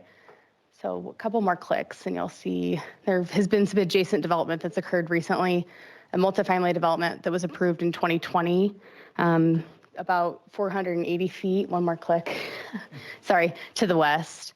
And then the Station Gateway Apartments, which is located just west of Happy Valley Road. Oh, thank you. Thanks. I have to start over. I won't be able to use the pointer, but yeah, should I start over so you guys can see all my cool animations? So the Station Gateway Apartments, as mentioned, recently had an addition that was approved as well. So that'll be expanding. The multifamily development that was approved in 2020, I think, is for about 44 units, and they have a gross density of 12.57 units an acre. And then there's a skilled nursing facility that was approved in 2016 that's been operating since. And is that working? I don't know. One more shot. Oh, there we go. So that was just the dimension showing that it was 480 feet to the east of those approved properties. So this is just an exhibit that we created to kind of really contextualize what's developed in the area and what exists. There are quite a few uses, a lot of variety, a lot of commercial to the north. It's about 70 acres. The Nampa Gateway Center is. It includes a grocery store, restaurants, several services, including exercise facilities, and a lot of vacant property as well. As you probably all know, the Gardner Company recently acquired this land, and they do a lot of mixed use communities and big developments that are pretty cool. And so I would foresee that this area will probably develop or redevelop in the future at some point. and will probably bring forward a lot of employment opportunities, maybe some residential opportunities and some other stuff that would be well supported by a project like we're proposing tonight. Let's see, I think I covered all that. So this is the future land use map. The comprehensive plan was recently updated in 2020. I think it was April of last year. And this whole area is community mixed use. So we're requesting the RP zone, which is in conjunction with the community mixed use area. There's not really a target density for the community mixed use land use, but it does allow for 8 units per gross acre for multifamily. We're actually below that now with our new concept plan, which I'll show you the differences between the first one you saw and this one. But we're at 7.62 gross dwelling units an acre now. There's high density residential located to the west. There's some industrial areas, and then there's also commercial north of the interstate, and then some low density residential that's located to the northeast, as well as the healthcare designation that's comprised of the hospital to the west. So several of the comp plan goals are being fulfilled with our proposed subdivision and the conceptual development plan that we're showing you tonight. One of which is that we're combining multiple land uses. We've got single family detached and single family attached units, as well as a commercial lot that we're going to be preserving for future use. And one of the main things with the mixed use designation is that these types of uses are located near transportation corridors. As I mentioned, Happy Valley Road is an arterial and Stam Lane is a collector. So those are both pretty heavily trafficked or will be heavily trafficked in the future. And then I-84 is in close proximity as well. So this is our current development plan. We are proposing 58 overall, or 58 lots overall. 54 of those are single family residential lots. We previously had shown you, I think it was 94 townhome lots altogether. Now we're showing you 30 single family detached lots on about 6,000 square foot lots on the perimeter of the site, and then 24 townhomes in the center. So all will be single family residential homes, fee simple, for sale. None of them will be multifamily or apartment units. We've increased our open space, which I'll show you the difference, and have kept our commercial lot the same. So as I mentioned, our proposed density is 7.62 gross units an acre, and it's about 9.18 net units an acre. So we've decreased that significantly since our last time around. So this is just showing you kind of the building envelope area. The townhomes are in the center of the site, and then single family detached are on the perimeter. And we have 15-foot rear setbacks, 8-foot interior, and 20-foot front setbacks on that. So these are the revisions that we've made. This is the first site plan that you saw that was actually a preliminary plat that we were approving at the time. It was 94 townhomes, and then I'll show you the new one just to compare. We're now showing 24 townhomes in the center. So we've realigned the roadway in the center to kind of allow the townhomes to front on a common driveway for both of them, and then have kept some of the guest parking. And then the single family detached homes are all on the perimeter. And these changes honestly were the result of the feedback we received from council. There was concern about the density, the amount of open space, setbacks to adjacent properties, and then there was a fair amount of neighbor opposition regarding the density and kind of the proximity to their existing homes. We did meet with neighbors too. We had a virtual meeting with them to kind of discuss some of the changes that they wanted to see and some of the changes that we were willing to make. And I think we've really made a lot of compromises and changes that are more in the direction of what the neighbors want. We recognize that the neighbors have been requested half-acre to 1-acre lots, which is just not feasible for the kind of product that we would like to see for the project, but is also not in compliance with the comprehensive plan for this area. So just to summarize, we decreased the residential lot count from 94 to 54. We've decreased our density from 12 units an acre to 7.62 units an acre. We replaced the 54 townhome lots on the periphery of the site with 30 approximately 6,000 square foot lots. They all kind of vary And then we've decreased the 36 townhomes in the center of the site to 24 townhomes. We've also increased our rear setback from 8 feet, which it was initially, to 15. And then we've increased the open space at the south part of the project to allow for a couple of amenities, which was one of the concerns the neighbors had expressed the last time around. This is a rendering that we created just to really show how the lots will be situated and where the open space will be located. So on the south part of the site, we'll have a gazebo and a tot lot located for residents. We are planning on sidewalks internal to the site, and then we're also going to be dedicating and improving 40 feet of Stam Lane. So there will be sidewalk along that as well. And these are some products that have been built in communities similar to what is planned here. You'll see that they have nice finishes, hardy plank siding, modulation, different types of windows and soffits to kind of make it a visually interesting neighborhood. And the home finishes are also quite nice, customizable, but also modern and contemporary for folks that would want to live here. So I guess just to kind of touch on this stuff, our client's desire is to create a fee simple product. As I mentioned, it's going to be for sale for people that want to live here. And so they'll be able to customize it the way that they'd like. The townhomes will be attached, but they will be we're planning on coming in with a preliminary plat, and they will be platted out into individual lots so that they can be sold individually. So we received a few comments from the public testimony, and read through the letters that we received. And I kind of just wanted to address the reference CC&Rs because I hadn't heard of them before. A couple of the comments had said that we were out of compliance with the Orcalara, I think is how you say it, Heights CC&Rs. And so we kind of did a little bit of investigation just to see if our parcel actually was part of that and was applicable to those CC&Rs. And found our client talked to the title company and saw that there wasn't anything that had been tied to our property. So there were no recorded CC&Rs against the property.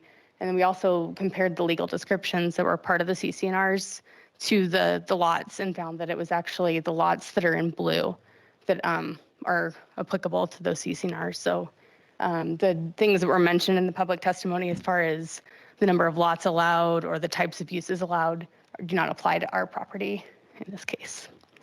There are a few other comments too that I can address right now. So one person had mentioned that the concept plan was vague, and that's kind of on purpose to really allow us a little bit of flexibility with you folks to make sure we're getting exactly what the city wants.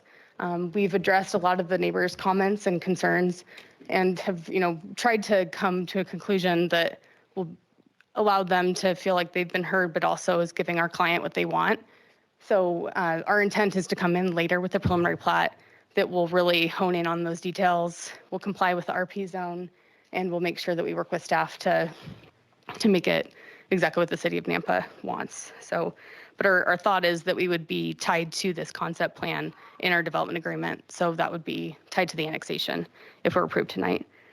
There was mention of more traffic in the area, which with any development is the case, but we actually have decreased the number of homes. Our traffic impact analysis that was submitted with the last application indicated, I think it was 70 peak hour trips. And so I think with the number of homes we have now, it'd probably be around like 30 to 40.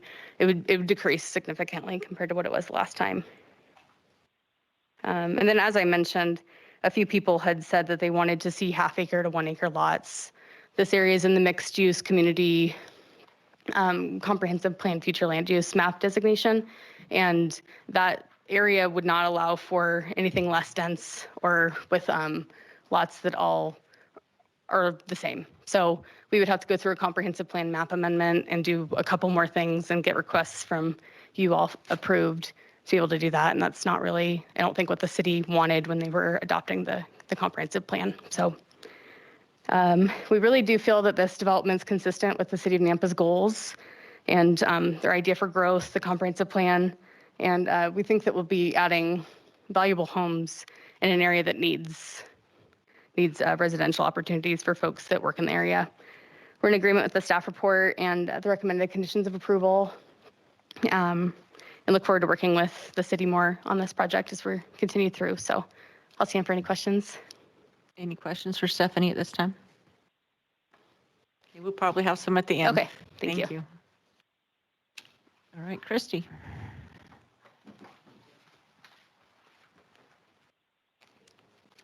Thank you, Dan.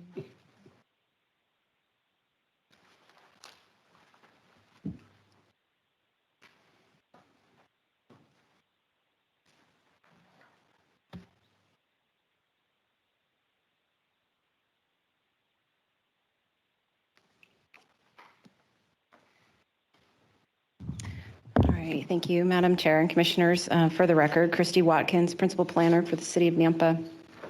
The request before you this evening is recommendation to City Council for the annexation and zoning to RP of the property located at 0 and 4921 and 5009 Stam Lane with a development agreement to include the concept plan for the Maple Leaf development.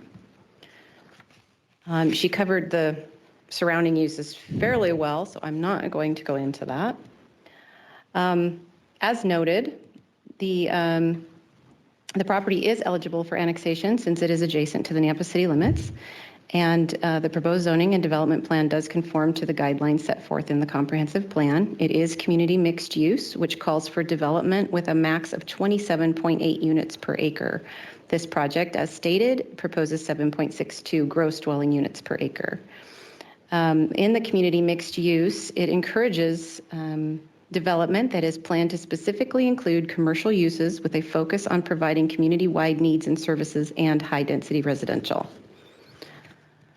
So in the RP zone, I've included in your packet a list of all the uses that might be allowed in the commercial area to the front of this project,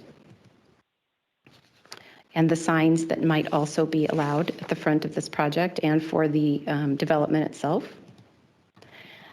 So for the staff analysis on this, it does meet the comprehensive plan. The mixed-use zone of RP contains the allowed uses that would promote the walkable, shoppable, livable, and workable environment needed in Nampa.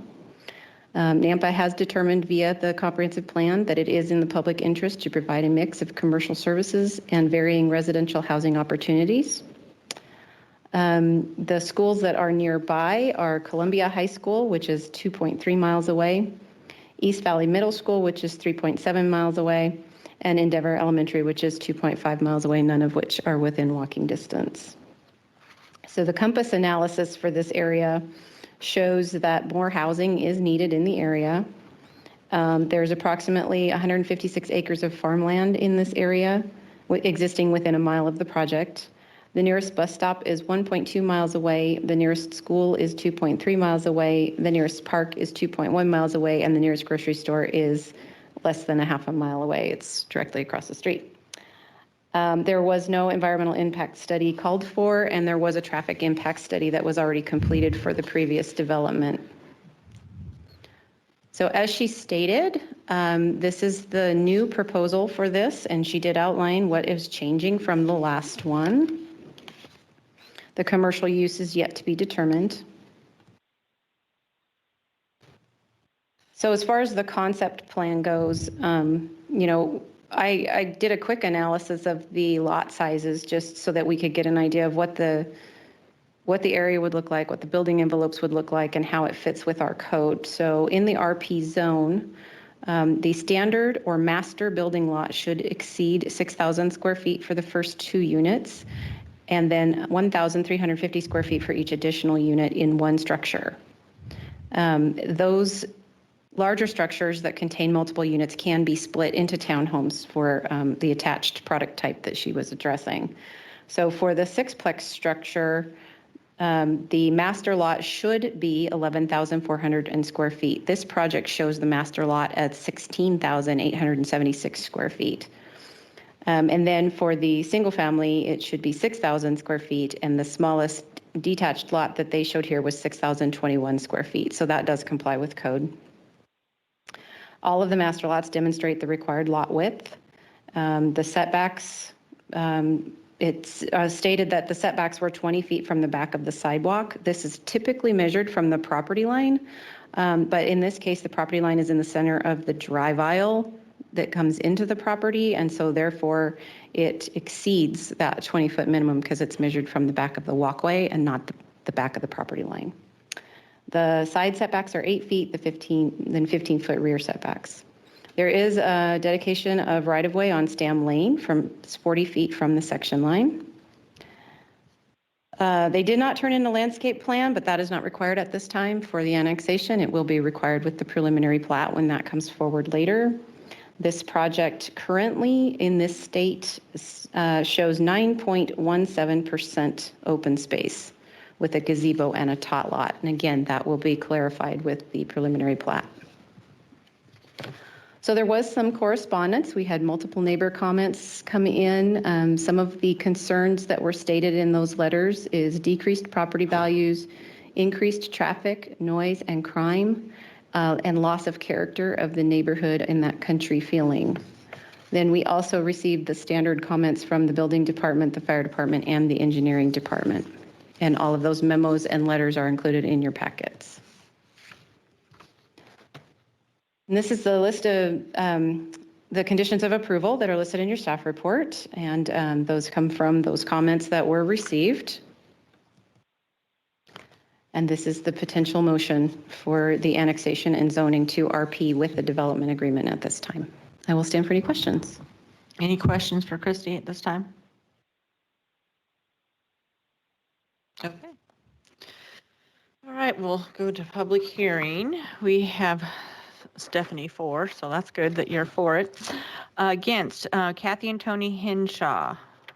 You don't wish to speak, but you want to voice your against the proposal. Okay, undecided, we have Jeff Hess. Would you, and you've indicated you'd like to testify?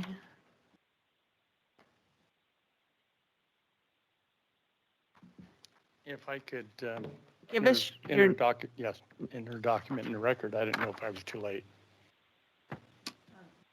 give it to Karen.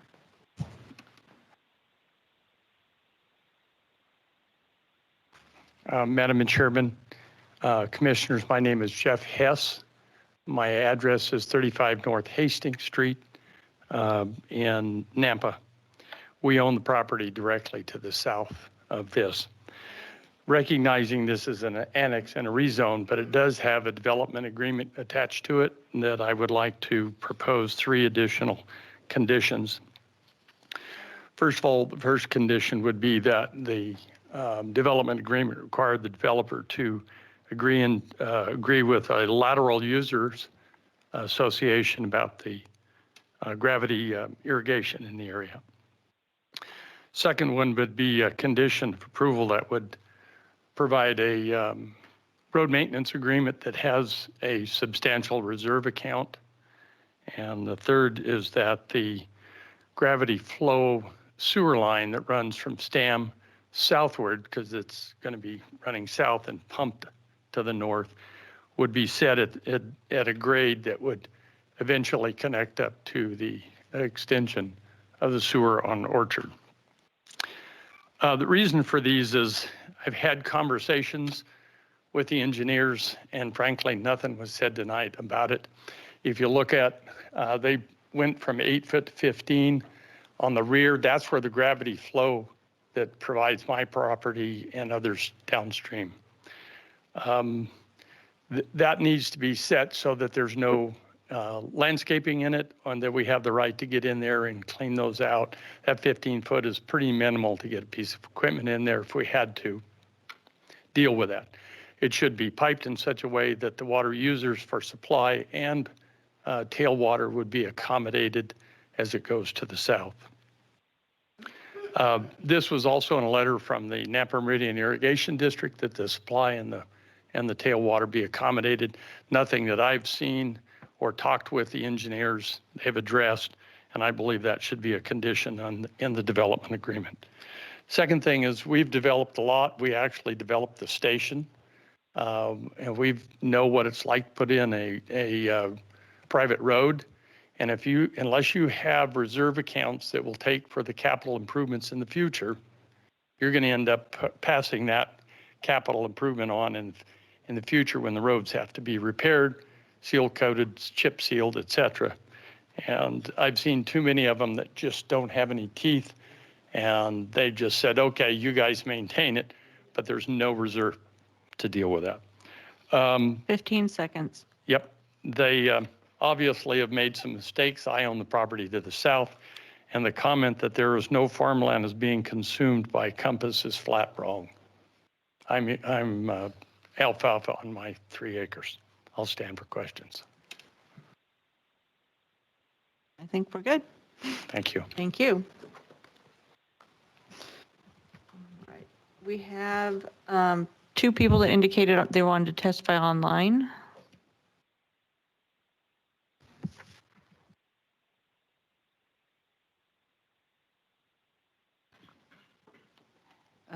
Callie Huff. Sheila Harris and Nadia and Bogdan Kravchuk. I don't see either of those names on this list. There's a phone number, but I don't know who that belongs to. What's the last 4 of The last 4, 3,400? No.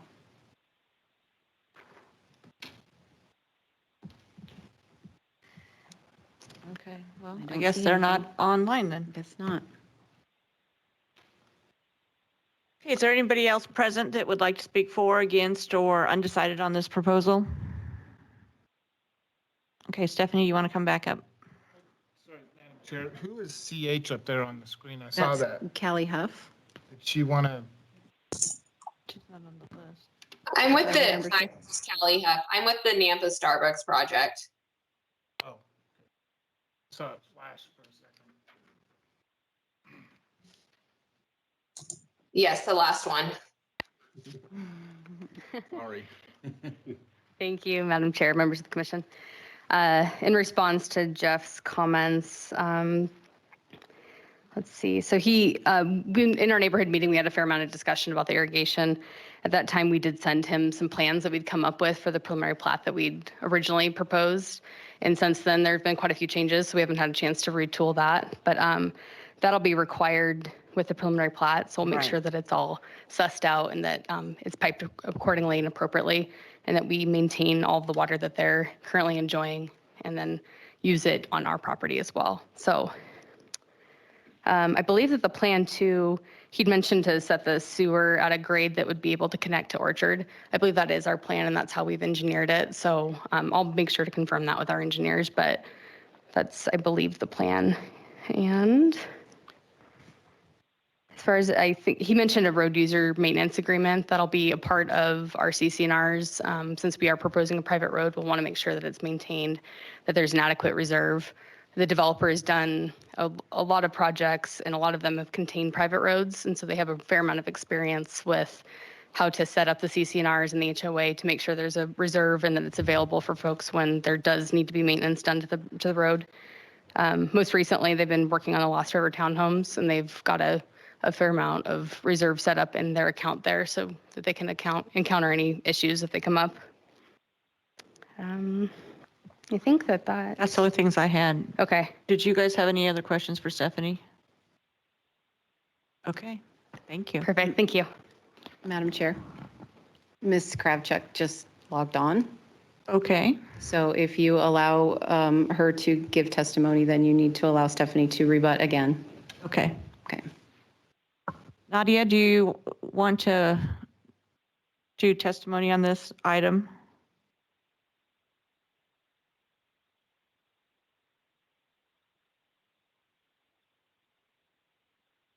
You have to unmute yourself if you want to talk.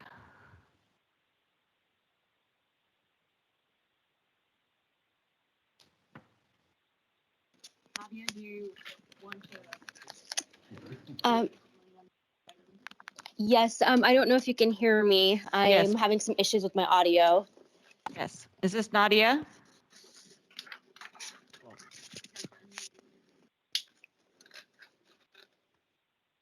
Okay, can you hear me now? Yes. Okay, perfect. Thank you for allowing me the moment to speak here. I apologize again. I am Nadia Kravchuk, and I'm here with my husband, Bogdan Kravchuk. We live at 906 North 52nd Street. And I just wanted to add a couple things to what we've already heard and talked about. But one of the points that we really haven't really discussed is that we really haven't reduced the amount of lots by that much. And my concern is, adding 40 feet of sidewalk that's not a lot of sidewalk. And if any of you have ever driven down Stem Lane, we really don't have any sidewalk along the same side as this development. And I'm really concerned about safety for kids, safety for our pets. And this development is still quite large for the small space that it is. So as you can imagine how much the traffic will all increase to an already congested road. And also, I definitely am really concerned with that extension of the 8 feet to 15 feet. It's 15 feet is not a lot. It's a very small extension. And so I just wanted to point those things out. I think I still have concerns about this, and especially how ambiguous the development plan is, and some of the potential changes that can come our way because it is so vague. So thank you for allowing me to speak for this moment. Thank you. Okay, Stephanie, you want to come back and address those two things? Thank you, Madam Chair, members of the commission. So thank you, Nadia, for your comments. The decrease in the number of lots is pretty substantial, I think, for the size of the property. So we decreased from, it was 94 buildable lots before, and now we're proposing 54. So we've lost 40 lots. That's probably about 40+% in the number of lots. We tried to do as much as we could with the property to make sure it pencils for everybody that's involved and still complies with the city's codes and comprehensive plan. Her comment regarding that it was too small for the amount of space. The comp plan does call for, I think Chrissy said 28 units an acre, right? So that would be a considerable amount more than what we're proposing here, and would likely involve multifamily units and less parking and maybe more, and obviously more vehicles. The 15-foot rear setback exceeds the code requirements. The RP zone allows for 8 in the rear. So we've tried to double that and increase the space that's available, while also being able to accommodate a footprint that will work for the developer and make sense. As far as the ambiguousness of our plan, the concept plan, we're willing and excited to be tied to this concept plan and acknowledge that it'll be tied to the development agreement, which will be held to when we come in with the preliminary plat. So I don't know what kind of conditions Christy might include in the development agreement, but they could obviously delineate that those will be single family detached homes on the periphery. The developer is committed and willing to do single story homes as well on the periphery adjacent to all of the county residences, which is the entire perimeter of the site. So I think with those things, hopefully that'll give a little bit of assurance to the neighbors that we're trying to make some concessions and making it as livable for them as well as a usable piece of land for the developer. Thank you. I think that might address all of them. I think so. Thank you. Okay. Make a motion to close public hearing. Okay, motion by Jeff, second by Matt to close public hearing. All those in favor? Aye. Any opposed? Okay, public hearing is closed. Can I make a comment? Yeah. Good news, bad. Good news, bad news. The police department identified 1,400 calls made to this area. As of 1,400, none of them were for gunfire. That's the good news. Good. But 700 of them were for traffic, so half of the calls were traffic issues. So traffic's still going to be a problem. But I commend the developer for making the changes. I think they are the ones that need to be made, and I appreciate them making ones that were beneficial, I think, to the community and to the city. I just wish other people would be as easy to work with. Yeah, I want to echo that too, because I do appreciate the developer not only coming back with some of these changes, but reaching out to neighbors, reaching out to the community, getting their input, incorporating their comments into proposed changes. It is a significant reduction in lots, and I think that's quite a sacrifice on the developer. I mean, you could have had a lot more in here. And even when you had mentioned, the applicant had mentioned even committing to single family or single level homes on the periphery, I think that there is a big deal. Yeah. I mean, I don't know if I'd want a 2-story house looking right at me. So I appreciate the conciliations that the developer has brought and checked all the boxes from the city, and I think it's a good fit. I really do believe this is a good fit, and I like that concept plan too, with the more open space. The reduction made it way more attractive. Yeah. It really did.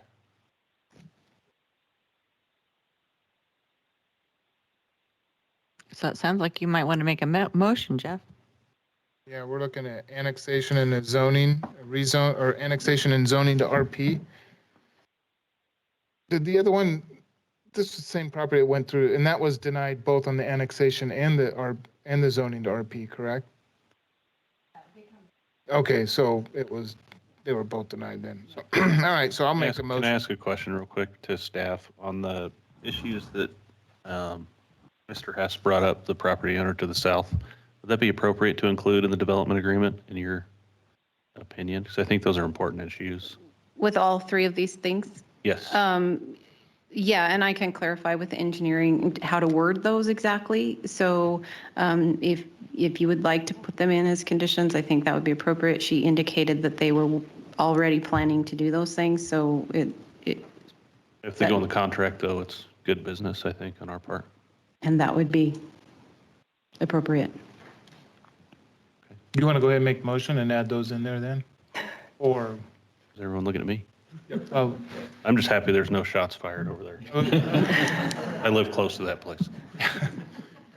Yes, I'll go ahead and make the motion to recommend approval for annexation and zoning to RP for the Maple Leaf at 04291 and 5009 Stam Lane.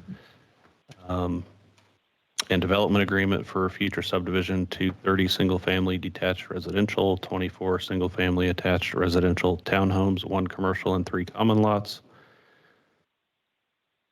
For Landmark Pacific Development, representing William and Linda Larson with all conditions of staff and the added, I don't know how to word this really, but the 3 recommendations to add into the development agreement from the property owner to the south. Whoa. All right.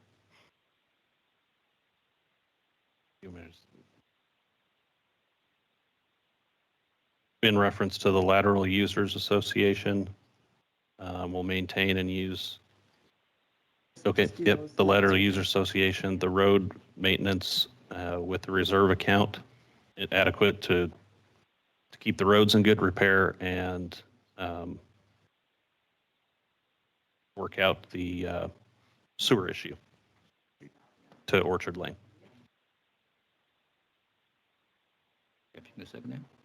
I'll second. Matt, you second? Okay, motion by Ron, seconded by Matt. All those in favor? Aye.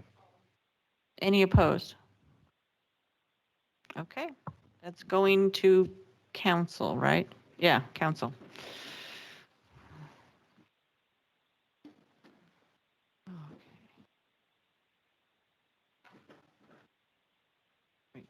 Alrighty, public hearing 4. Hey. Do we have the applicant here for public hearing number 4? I'm online here, Nick Barnes. Okay. Go ahead, Nick. I'm Nick Barnes with WFS LLC. The applicant on the staff report is incorrect, but I'm involved with other companies, so I suppose Parker's not too far off. We're looking at, mostly reside at 4022 East Summit Lane, Nampa, 83687. Most of my time is spent there. We're looking at this 620 piece, 39th, to do a couple of warehouse buildings, half-acre lots-ish, give or take, when they, we get this piece cut up with the right-of-ways and the ingress egress lane that's used for the back property owners to the east. That would be, I believe it's in line with everything else there at Hillcrest. I own and/or have owned buildings in the Hillcrest Business Park. There's a new cloud gate on Comstock that'll be almost identical to this.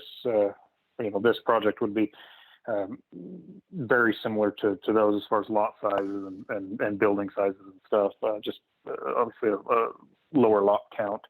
And so we're just asking for a simple rezone. I believe it touches on in numerous areas for what we're asking for. So ask you to consider the rezone. Thank you. Okay, Parker. Thank you, Madam Chair and Commissioners. The action requested is rezone zoning map amendment from RA to IL. The parcel is intended to be split for two warehouses, making it 0.55 acres each. Total lot size 1.26 acres. Surrounding land uses to the north is IL, Hillcrest Business Park. East is RA, being mobile homes and mobile home park. South is RA, and that's a single family home. And west is IL, and that's interstate, the trailers. History, it was annexed and zoned RA in 1996. Is designated high density residential in the future land use map. Neither RA or IL fits within that. It can be stretched. The industrial designation can be stretched from the north and from the west. Utilities are available, have adequate capacity. Irrigation, stated by engineering, is not directly available. An access road currently exists on the north side for 3 mobile homes behind the property, and access for those properties would need to remain.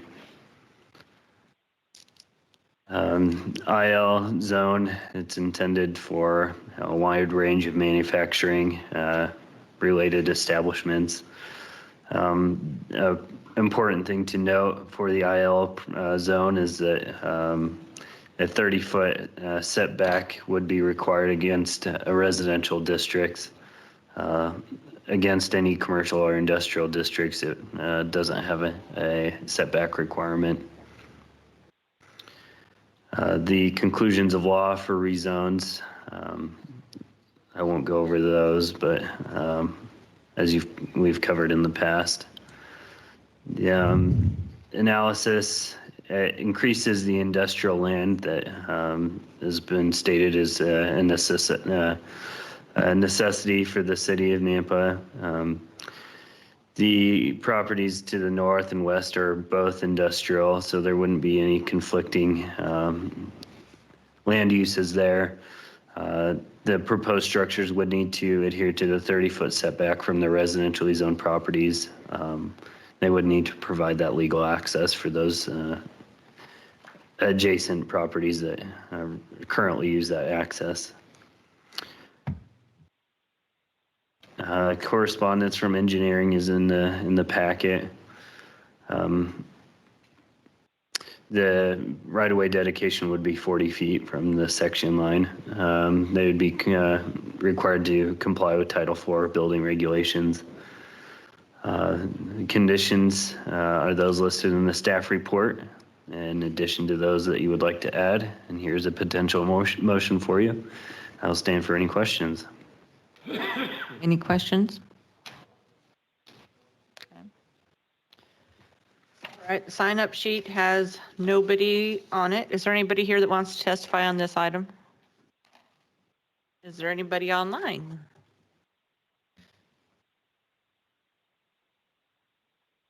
Okay. I'll move, we close public hearing. Second. Okay, so moved and seconded to close public hearing. All those in favor? Aye. Aye. Any opposed? Okay, public hearing is closed.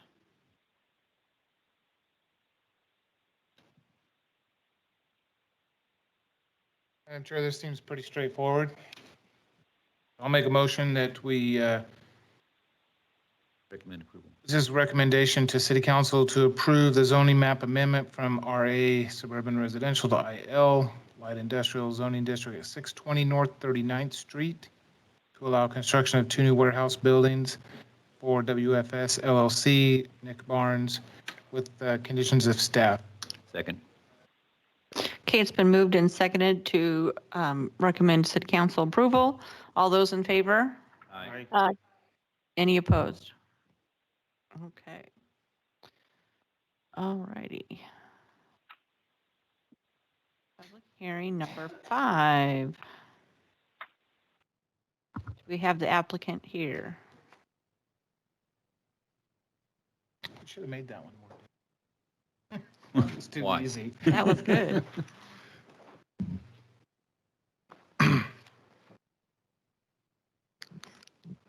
For some reason, I can't see today. I'm getting old. Thank you, Madam Chair, members of the commission. I'm Becky McKay with Engineering Solutions, 1029 North Rosario and Meridian. I'm representing the applicant on the annexation that's here before you, Timber Creek Recycling and MM Properties. Mr. Magurio's here along with me. We'll kind of do a two-pronged presentation. Obviously, he's the expert in this field. I had the opportunity to work with Mr. Magurio on his Ada County site. I learned a lot about recycling and composting and the benefits of it. So I'll kind of give you a, Rodney, can you put up like a map or? Oh, do you want, Mike, do you want us to do the video first? Yeah, you can do the top video first. Okay, we'll go ahead and do the top video first, just to kind of gives you a bird's eye Idea what he view. does. Pardon? An idea of what he does? Yes, sir. It's kind of a overview of his current facility that's in Ada County.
Thanks, Rodney. So yeah, if you could put up a vicinity map of the property.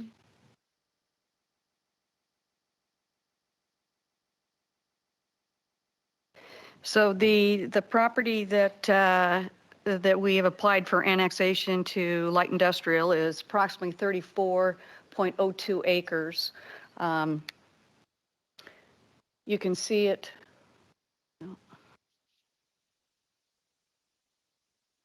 Yeah, you can see the property. Is this the? It doesn't show. Oh, it on- doesn't work on the screen. Dang it. I need a new device. Okay, you point to it. So it's a very unusual parcel. It's been there for many, many years. It's triangular in shape, and even with its size, obviously its development potential is marginal. So when Mr. McGurdio found this property, it adjoins the amalgamated sugar bio-waste and storage there to the west, which is heavy industrial. It's light industrial around this site, so it's kind of an enclave that has not been annexed into the city. It's designated on your comprehensive plan as light industrial. We've had meetings with your staff, and they've indicated that in the light industrial zone that we would fall under manufacturing, compounding, processing, or treatment of building materials, including organic, non-animal materials to be used for bedding, mulch, and composting.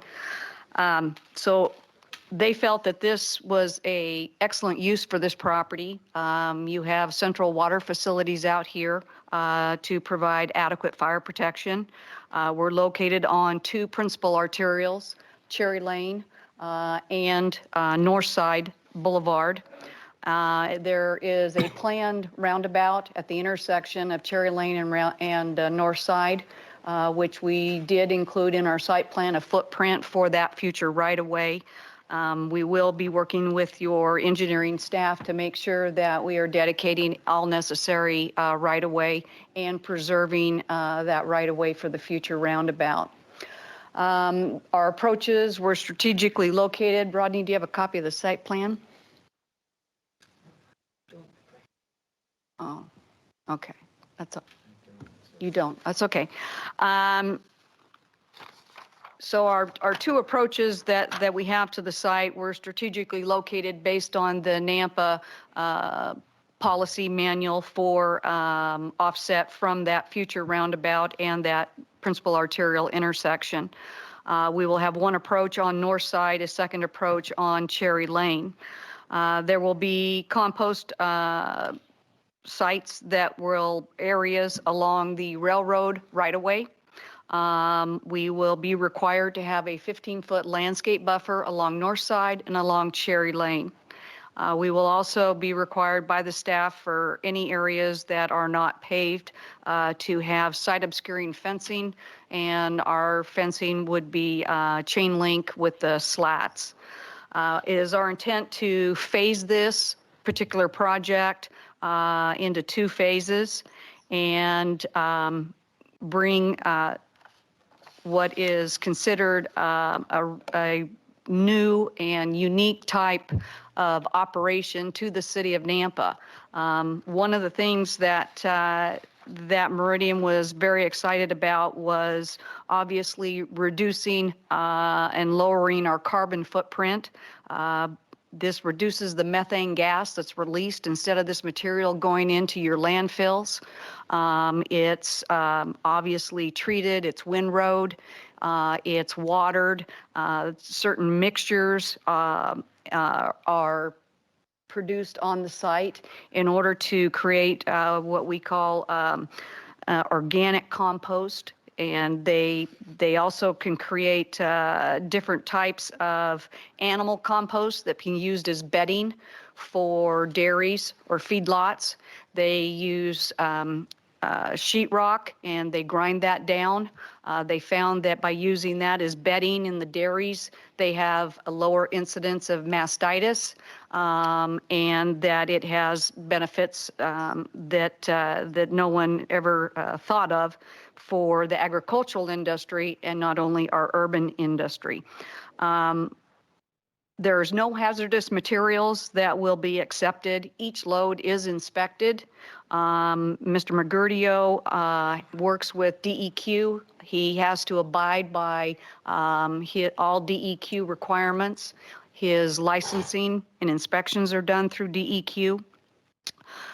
There will be dust control on the site, fire prevention plan.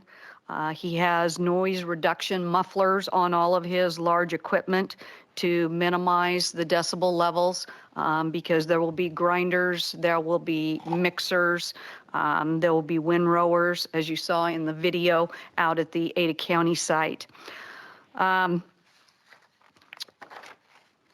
It's kind of a complex type operation. I went out and I toured it multiple times. It was ran like a tight ship. I mean, I expected it to be, more chaotic, but it was very organized. He has recyclable materials coming in, trees, branches, leaves, grass clippings, garden waste, construction waste, sheetrock. It's all separated. It's in piles. It's being processed at the same time. And he also bags some of this material for use by the public for their gardens, for farmers on no-till type soil, so you don't have to go in and till the soil because it's getting the natural nutrients, and which helps with the water retention in the soils, retention of obviously the nitrates and other essential elements that are necessary for farming practices.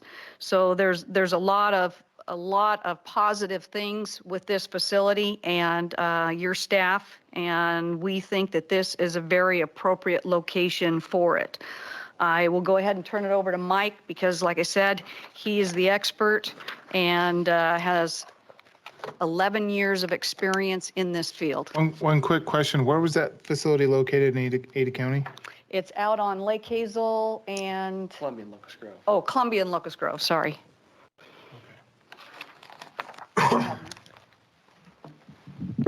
Hi, my name is Mike McGurdio, CEO of Timber Creek Recycling. So kind of our company overview is we recycle all the wood waste that goes into Ada County landfill and Canyon County landfill. We also have partnerships with Republic Services in the city of Boise for recycling their organics as well. We take pride in training our staff. We send our staff out for annual training to U.S. Compost Council, which is kind of an organization that manages the best forms of practicing of compost in the United States. We are DEQ compliant, so we won an award with DEQ for a pollution prevention champion, so we take great pride in that. We work very closely with our regulators to make sure we're doing it the right, proper way. Huge community involvement. We really try and stay close to our community, so we get heavily involved in, donating back to our communities, whether it's through compost or, local gardens or any way we can. We try and find ourselves involved with whatever needs are. We actually worked with your arborist. We just signed up with, joined the Treasure Valley Canopy Network. And we just had a meeting with him this morning, working with the city of Boise to try and, find better ways of planting the right trees and, help them out with that carbon footprint. One of the other things when we were talking with guys out at Canyon County, Dave Loper, who manages that site, we talked about the traffic flow impacts that he was having, and he was going to reach out to his commissioners for the issues with that traffic flow. We believe this site will help reduce that traffic flow that goes on that site because they will be more localized. When picking this site, we really did a lot of homework and a lot of research before we picked the site. One of the main things that we looked at was the location in between both Ada County landfill and Canyon County landfill as a central location. You can draw a dot right in the center, and by a map, that's kind of where it leads up. Also, it's very close to Boise and Caldwell. So we tried to make it really the hub of where it wants to be and try and keep that traffic off 12th. That was one of the things we were really after. One of the benefits of our recycling is when we recycle the materials that we do, we're reducing the methane gas that goes in the landfill, so you'll have less odors that are at your landfill. The sheetrock, we presented that to DEQ with a pilot program. And we actually did that at Canyon County Landfill. They approved that pilot, and now it's become a standard thing out at Canyon County Landfill. This is a big deal for the landfills because the worst toxic gas that the landfill produces is hydrogen sulfide, and that is mainly produced from the gypsum board. So we're able to take that and make a dual use out of it. Other places around the United States use it. They take it and they grind it up and they screen it, and then they ship it out and sell it as gypsum to farmers. Well, we do one better. We mix it with the cattle bedding, and it helps reduce that mastitis count. And then we also take it and it's gypsum added for their compost sales on the other side. So it's a dual purpose instead of a single use purpose. So a lot of things we keep on pride on our sites. We try and keep our piles really organized and at a pile size to meet the firefighters or firemen's requirements. So we don't have any issues there. Yeah, really take pride on our site and how cleanly it is. So stand for questions. I have a couple of questions. When you transport, some of the products probably for the home use are bagged, you said, and then the other products go to commercial applications, farmers, do you have covered trucks or are they bagged also, or how do they get transported? So we have many different sizes. So we have dump trucks, chain floors, and then we have walk-in floors. And that's anything from a small dump truck all the way up to a 53-foot walk-in floor 4-axle trailer. When we deliver the bagged materials, we'll typically deliver those on a flatbed, and we'll cover them and ship them directly to the site. The bags aren't we actually kind of did this new thing too, to where we didn't use typical bags to where it's the small little gallon bags or the 1 foot cubic bags. We used a 1.5 yard or 2 yard tote, depending on whether it's a topsoil or it's a compost or mulch. So we'll take that tote and deliver it out to the site, and it's already bagged, covered, ready to go. All you got to do is load it with a forklift. And you said you're trying to eliminate traffic on 12th. Is that it, what you're saying? So correct. How would it get from South Nampa to your site then? Well, a lot of the material would be coming from this side of town, and then the other material would probably still go out to the Canyon County landfill. So we're trying to just target the, whatever the mark is between, north of the freeway, and we're trying to target that. We aren't trying to tackle that over there on the other side. And can you think of any way to use some of that sugar beet leftovers? Well, I'm sure Is there any way you can mix in 5% of that or something? And, it might take 50 years, but maybe you can get rid of some of that. So that actually was a thing we were going to talk to him about once we got up and running. There is some additives we can put with the compost with it that would, offset the pH balance, because there's an issue there. And there's a certain amount we can do, but it also hurts our marketing. So we want to make sure whatever product we build with it, we market it to a certain, customer that's not going to affect our overall sales. Why couldn't it be used, I'm sorry, a little off base here. Why couldn't that be used for like filling in, landfills and things, old landfills or gravel pits or whatever? I actually think I can't speculate, but I would assume that it would be a good source for that. I think the problem is how the landfills work is when they dig a hole, they're covering another one. Right. So I think the logistics and trucking to get it there might be the restriction. Thank you. You bet. So is this site, would people be able to go there to this particular site and buy the bags of mulch, or do they have to have it ordered and delivered to them? So there's going to be some commercial activity there, I guess is my question. Yeah, so our main purpose of the site is to be kind of the manufacturer and send it out to all the main, retail stores throughout the valley.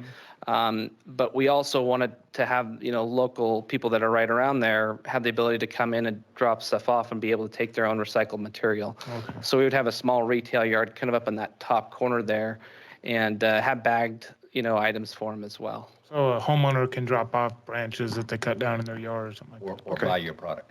Correct. Okay. And it would be open to the commercial guys as well. They could bring in semi-trucks and then they could load up a load of compost on their way out. Okay. I'm sorry, just a little question. That's all I had. Maybe, but it seems like what you're doing is helping the landfill. So do you pay for that stuff, or do they say, here, please take it from me? Well, unfortunately, the cost of producing the material is really expensive. So they pay us to take it, and then, we offset the cost between what we sell it for and then what they pay us to take it. Yeah. You can sell it less expensively if you can get money from them, but hauling it away from them. Correct. Makes sense. Correct. Thank you. Thank you. Saving taxpayers' money. Yeah. All right. Thank you very much. Thank you. Rodney?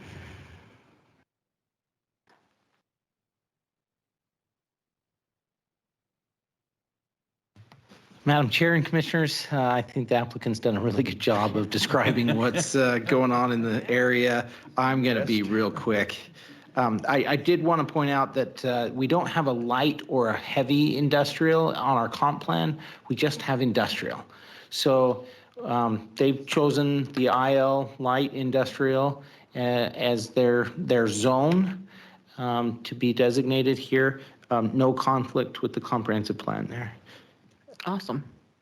And a lot of this has been discussed already. Public utilities, they do have adequate capacity to serve this property.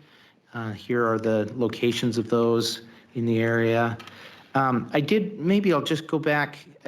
Again, they highlighted this, but the land uses in the area, although this is considered ag, it's a lot of spillover from the heavy industrial of the beet pack or the sugar beet factory, and so we've got kind of a heavy industrial use already going on here. You may consider this a kind of in between. It has a customer side of it where public is interacting with this development. And then, as you know, we've got quite a bit of light industrial development going on in this area, and we anticipate that this will be developed out as industrial in the near future. So here's an aerial view. State code requirements for annexation, same as what we've talked about already tonight. And it's contiguous, it complies with the comp plan, and you'll have to decide the other. Again, zoning conclusions of law will have to be met, and that's a decision you make tonight. The schedule of land uses in the IL zoning, I've listed a whole bunch of those that I thought were pertinent to this one. Compound, processing, assembling, packaging, treatment of building materials, chemicals and chemical products, or any combination thereof of items, materials, or goods. So that's how I went with this one. I said, well, it seems to comply with those conditions in the IL zone. There's not a specific land use listed for this in our table. So I'm making assumptions about how it fits. But again, that's my background there as to why I felt like it fit in there. You don't need to make a new zone for one place. Right, exactly. So then there's the widths, the front yard setbacks, the interior setbacks. They'll have to comply with all of these when they come in for their building permits and their site permits. Engineering had several comments. I didn't list all the other agencies' comments, but I did want to show that police had no significant impact. Engineering did make several comments. So there's a required dedication of 50 feet from center line. They'll have to do frontage improvements. A traffic impact study is required. They talked about the need for extending the irrigation mains. They'll need to annex into the municipal irrigation district. And there's a 10-foot side path to be constructed along Northside Boulevard as part of the bicycle and pedestrian master plan. Again, we're in that situation where the specific side of the road is undefined and there's no clear ideal location due to the constrained right-of-way and industrial uses to the south of Birch Lane. I think we're going to have to just work with them on this, and we've done this in the past where our master plan says there needs to be a 10-foot side path, and we work out where that can go, and maybe in some locations it needs to be smaller, whatever that is. Staff will work with them on that. And here are the recommended conditions based on those engineering comments. Those are in your staff report. And then here's a potential motion for your consideration. I have nobody on my sign-up sheet for online or in person. Is there anybody here who would like to testify on this? I got a question for staff. We can do it when we close or now. But I'll make a motion to close public hearing first. Okay, it's been moved and seconded to close public hearing. All those in favor? Aye. Aye. Any opposed? Okay, public hearing's closed. In a project like this, would there need to be any consideration for the EPA or environmental quality to step in and do an assessment? So, Madam Chair, Commissioners, I believe that as he stated, he's in close coordination with DEQ, who is kind of the state agency that is ensuring that EPA standards are followed. We don't get involved in those kind of details at a local level. So DEQ would need to sign off before this project actually goes forward, and I'm assuming that's kind of how it happened in Ada County too, because DEQ is. I assume that's the case. Okay. Yes. Just want to make sure we hit that and clarified. Thank you. Okay, guys, so what do you think? Madam Chair, I think it's a win-win for just about everybody. Great spot. Pretty familiar with that area. It's Unless anybody It's a else has tough any piece of comments, I'll get this ball rolling here. Good research. I move to recommend approval of the annexation zoning to IL zoning district for manufacturing, compounding, processing, or treatment of building materials to be used for animal bedding, mulch, composting by Timber Creek Recycling at 0 Northside Boulevard, a 34.02 acre parcel for M&M Properties, Thomas Road, is that right? Thomas Road LLC? And I didn't see any conditions, but you have conditions in there assumed? Okay, with the conditions set by staff. second. Okay, moved by Steve, seconded by Ron. All those in favor? Aye. Any opposed? Okay, Fourth and mulch. thank you. All right, final one, public hearing number 6. Do we have the applicant here? Yay! I guess you're the last one in here, so it has to be you. Good evening. Wendy Sharif with JUB Engineers, and my business address is, we just moved, 2760 West Excursion Way in Meridian, Idaho, and glad to be here. And actually, it's Cub Scout night on Tuesdays, so my husband had to do Cub Scouts. I'm a den leader. But I'm happy to be here this evening. I'm here tonight with it's a very straightforward application. There is an existing 0.89 acre parcel, and we're at the intersection of North Side and 6th Street. 6th Street North is a collector road.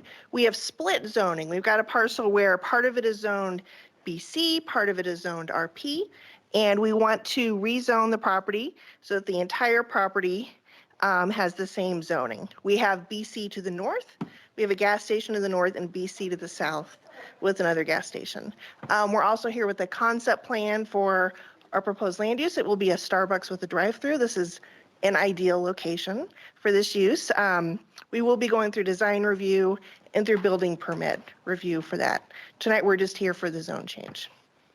So I'm here if you have any questions. Excuse me. I think this is a spot where this use really, really makes sense. And we're here as just really kind of a cleanup item to make sure you have the same zoning on the entire parcel. Okay. So I'm here for any questions. All right, we'll probably have some at the end. Okay, and we have done a preliminary queuing study and traffic analysis, and we have a recommendation of approval on that from the city engineer, and there's an email in your packet on that. And we'll work on that in the future with engineering as we do permitting. I also have online Callie Huff, who is not here for the apartments. She's here with our client with Inkster Properties if you have any questions for her, if she wants to add anything. Sure. We are here to work with the city. We think it's going to be a perfect land use for that location. Thank you. All right, Parker. Thank you, Madam Chair and Commissioners. Parker Bodley. The proposed action zoning map amendment from RP BC, which is the parcel is split zoned, to BC, which will encompass the entire parcel to allow for a coffee shop with drive-through. Total parcel is 0.89 acres. So this exhibit only shows the RP portion. The parcel extends all the way out to the intersection.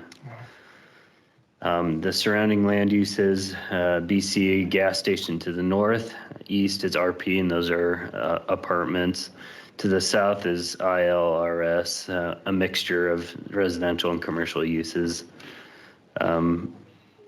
To the west is BC, that gas station, another gas station. The future land use map has it split zoned as well, both community mixed use and medium density residential. The community mixed use can be stretched to encompass the entire parcel. All utilities are available and have capacity. Queuing plan is proposed. And engineering didn't have any concerns with that. This is the proposed concept plan that's in your staff report. This one actually differs a little different from that one, and the only really a real difference, they propose a wider trash enclosure from the original one that's in your packet.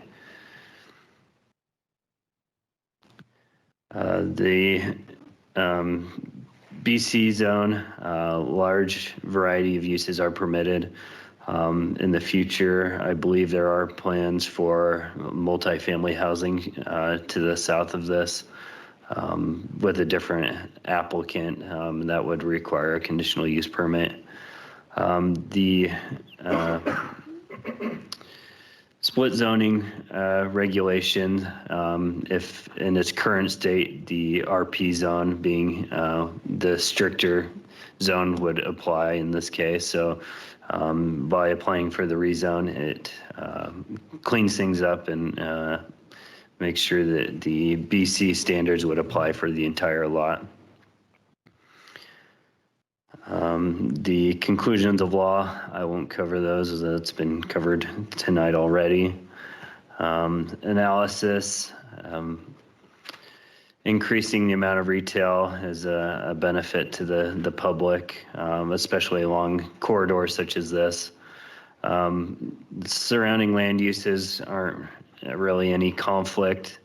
The queuing plan addresses some of those some concerns that you might have about overflow into the right of way. Because it's split zoned, as I stated, the rezone would clean that up. The correspondence from engineering is in the packet. It's really standard correspondence.